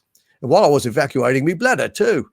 Stan shook his head and the terrier licked his whiskers. I smiled. It weren't me, mate. I've got a perfectly good red barrel going here. Stan frowned. If you call a Watney's perfectly good, perfectly waste of time, if you ask me. Stan punctuated his remark by taking a swig of what was left of his stout. Satan's dog nodded. Man's got taste, he stated quite matter-of-factly. I couldn't help but laugh. Stan looked at me and held up his glass. Well then, Joe, if it weren't you, who was it what filled my brew right over the glass, right in front of God and everybody? Without missing a beat, I said, why, it was Satan's dog, of course, Stan. As soon as my words left my lips, everyone burst out laughing, even Max, or rather, especially Max, who had been keeping a keen eye on us for just such an occurrence. Stan flushed, smiled, and then stood up finally to accept the rousing chorus of applause that bombarded him from the room. As far as he was concerned, he'd been set up and royally had. Those few of us that could see Satan's dog knew better, of course, but weren't about to say anything. I just clapped and eyed my friend with a smile. The dog jumped off of the chair and looked at me. Just as a dog is man's best friend, a dog's best friend is a good stout beer, and that, mate, is all she wrote. With that, Satan's dog headed for the door, no doubt to make use of some convenient fire hydrant. In the meantime, Max brought over a fresh refill for Stan, and a dozen coins hit the general vicinity of the tip jar. Max took a bow and resumed his duties at the bar. After a time, things returned to normal, or at least as normal as they ever get in Max's green taxi, and by now both Stan and the Scott Terrier were getting a pretty serious drunk on. Not at all unusual for either of them, but I could sense an odd combination coming on. Stan was slowly becoming able to see Satan's dog. I first knew when Stan began doing double takes in the dog's general direction. At one point in the evening, Stan looked at me, then at his glass, then at Satan's dog, then back at me, finally back at the glass. A look of bewilderment crossed his face. I keep looking at this chair over here, George, he said honestly, unaware of whether it was the beer or his eyes that were playing tricks on him. And I keep seeing this weird, he shook his head for a second. Well, glow. I keep seeing this glow, and it's just on the chair, not anywhere else. I've had a few, if you know what I mean. Stan just sat there, looking right at my friend, the Scott Terrier, and him looking right back. I, for one, was pretty confused. I mean, people could usually either see Satan's dog, or they couldn't. Now it appeared that in light of his drunken state, Stan's rusty imagination was getting a little much-needed exercise, which allowed him to perceive the glowing hound sitting next to him. Finally, after about half an hour of Stan looking around with paranoia, he leaned over. Look out, buddy. We've been mates a long time, so level with me. Stan looked around once more and whispered, is that a flaming dog sitting right there? I looked around suspiciously. First left, then right, and when I was sure that no one else was looking, I looked Stan right in the eye and said, Stan, meet Satan's dog. Stan groggily turned his gaze from my face to the chair at which the dog was seated. He then nearly jumped out of his chair. Stan was definitely seeing him now, fully. Satan's dog stood up, leaning one front paw on the table and offered the other to Stan. Shake, he said. Stan took the paw before he caught the dog's joke, then chuckled half in disbelief. He was chuckling at a joke told by a dog. The Scot shook his hand zealously, saying, Pleased to make your acquaintance, sir, and might I add, I do admire your taste in beer. Stan was so astonished and drunk that he somehow strangely believed what he was seeing and hearing. Oh, yes, quite, Stan replied. He put one hand to his head, and with the other pushed his 6th or 7th pint of Guinness away. Why, just one bloody minute, he said, with a sudden clarity of thought. You can't be serious. He ended up pointing a finger at Satan's dog drunkenly. I'm totally serious, the dog shot back, wagging his tail and licking Stan's face in a most undignified manner. Somehow Stan must have seen the humor in it, for he looked at me and then abruptly fell off his chair, howling with laughter. Satan's dog sat back down in his chair, thought better of it, and bounded up onto the table to spontaneously finish off the rest of Stan's glass by tipping it over and lipping up the spillage. When Stan had composed himself enough to rise back up to table level, he took one look at the spectacle and fell back down on the floor in a new fit of laughter. He laughed so hard it brought tears to his eyes, and that's how my friend Stan met Satan's dog. The terrier looked down at Stan rolling on the floor and returned to his seat. I think I like this bloke, he said, licking his whiskers. After Stan had regained a semblance of normalcy, he sat up and said to the dog, You've got to be one of the most smartest people I've ever met for a dog. The Scott Terrier nodded and said, "Look, boys, I'm sure. Look, Joe, why don't you pay your tabs and let's get out of here? I have some friends I want you to meet." And so with that, we paid our tabs, left Max the biggest tip of the evening, and left the green taxi for destinations unknown. We'd follow that dog to the gates of hell if there was a laugh in it for us. The end. Nice job, Cardinal Sin. Thank you for that story. I appreciate that, and I hope that you guys enjoyed it. A nice little tale from one of our own usual suspects. We've got Basil, the Pumping Seagull, with 2 super chats, a $5 and a $2 Canadian super chat. Thank you, Basil, the Pumping Seagull, who says, "Basil may be lateth, but never feareth. Basil is heareth. Ghost dare not show up here because this seagull will punch them to fluffy bits." Hail Basil, the Pumping Seagull, bullying ghosts on the beach. Thank you, Basil. Basil also says, "Did all hear crisps squawk?" Yes, you did, Basil. Yes, you did indeed. Hail Basil for both of those super chats. Thank you for making it here. I hope I will see you on the second part of this later tonight.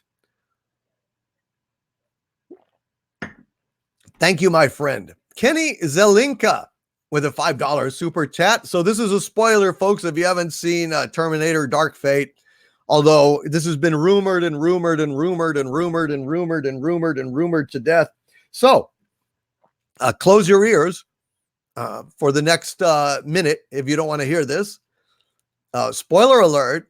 Kenny Zelinka asks, "Hey Doomcock, what are your thoughts, spoiler alert, on John Connor's death in Terminator Dark Fate?" I think it's crap. I think it completely ruins the other Terminator movies, and it's bullshit, and I hate it, and it just stinks. That's my thoughts. It completely invalidates everything that came before. It's garbage. So if the majority of the fans basically reject that, it will no longer be canon. Even though James Cameron was behind it, by my 5th law of canon, or 4th law. No, I think it's my 5th. The fans can unanimously reject a revision by a creator, or near unanimity. We'll never have unanimous, but I mean the vast majority of fans will reject certain things. It's invalid. Just like Greedo did not shoot first. That's stupid. So we reject that, and it is no longer considered canon as far as the vast majority of the fans are concerned, because, you know, these things are not merely intellectual property. They have become, modern myths, part of our culture, and therefore we have a voice in what they are. Thank you very much, Kenny Zelinka, for that. And the DCV Titan with a $5 Canadian super chat. Hail DCV Titan says, "Think this is scary? You should read some real horror. Find the Star Wars Rise of Skywalker prequel comics." Ooh. Well, that just sounds horrible, dude. That sounds absolutely horrible. Arg, farg, bagarg. Chris Persia says, "How could Cameron put his name to this installment that undoes his first 2 movies? Wampum." That's what I says. Wampum. Basil with a $2 Canadian super chat says, "Red Monarch? Red Dwarf? Hail Basil the Pumpin' Seagull." He's pumped, and he's hostile, and he flies and drinks crisps. Well, folks, yeah, Han shot first. Absolutely. No question about it. Well, I think that this pretty much wraps up our first half of our Doomcock Halloween. But we are going to reconvene at 7:00 Central, which I guess actually would be midnight in the UK. So I hope that you guys will join us then. I hope that you guys had a lot of fun. This stream wasn't on my sub list. Dang it, says Chuk Nutsack. I'm so sorry. Yes, Daniel DB631. Han didn't shoot first. He just shot. Exactly, sir. Nicholas Horton with a £2 super chat. Thank you, Nicholas. Says, "Hail DC. Happy Halloween to you and to Harvey." Happy Halloween, Nicholas Horton. Happy Halloween to all of you guys here. JPRPH1 says, I've been trying to send a super chat. The whole broadcast doesn't work. See you tonight, Overlord DVD. I'm so sorry, brother. Damn it. Well, I hope that I will see you tonight, and thank you for trying. Thank you, Hecate's daughter. I will look forward to seeing you tonight. Aluvrian Imikara says, I will be late tonight. I have an appointment at 7 Central. Well, thank you, Aluvrian Imikara. Hail, Purple Lady, Spike and Madness, Ken Jack Ben, Theorist 6, Dave Bob, Clan Razor. Well, I heard Dave Bob, he says 1 a.m. Well, I heard that they're on a different time now, so it's only 5 hours difference now. But I could be wrong. I mean, that's what I heard in the chat, so I don't know. Demon's Reflection says, James Cameron says Genesis was a sequel to T2 fans had been waiting for. His endorsement is worthless now. Yes, it is.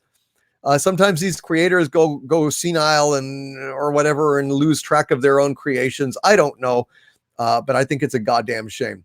Hail, Heiress of Chaos! Says, happy Halloween, my dear UK people, fellow darlings chat, and my dear Overlord. I will return tonight. Wonderful. Glad to hear that, my dear.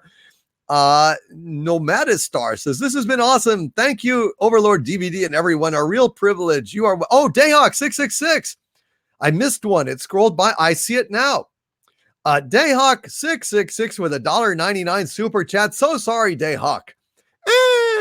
Dayhawk 666. And he says, did you see a Kame yet? Love you, Doomcock. Harvey. Nah. Why, thanks, dude.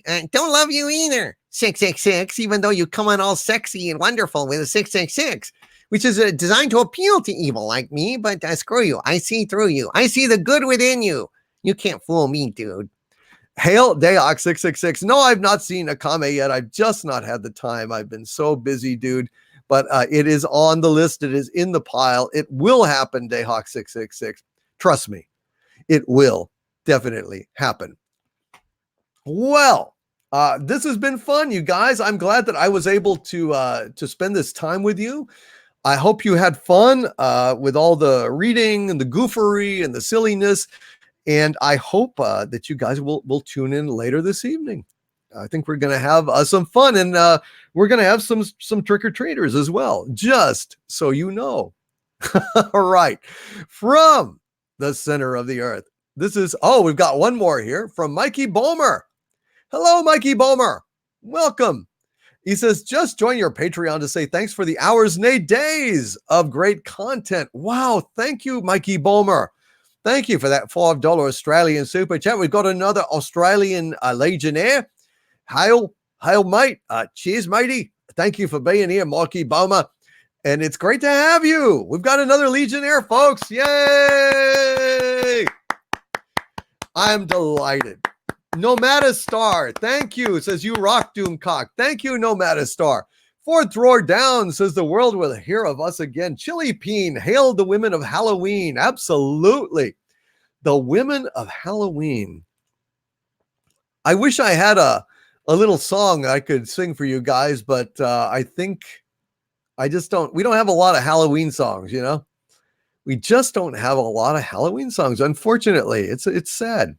But I just want to say we'll have more silliness tonight.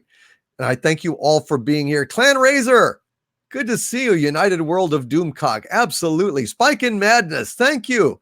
I'm glad you enjoyed my Raven, Spike in Madness. Thank you. Even with the goddamn lawnmower going outside the damn walls. They use this massive one too. It's gigantic. It's really annoying. You're welcome, Nomadistar. Thank you, Michael Strelitz. Nicholas Horton, thank you. Dayhawk 666. I will look forward to seeing you again. I want to say thank you to Stone Loki. I want to say thank you to Mary Ashmead and Chris Persia, to Purple Lady, to Basil, to all of my Legionnaires, Villains, Vagabonds, Rogues, Xanadumirs, Dominions, and Dumentites. Have a happy Halloween, and I will see you later tonight from the center of the earth. This is Dictor Van Doomcock saying to you all, stay angry and have a nice Halloween.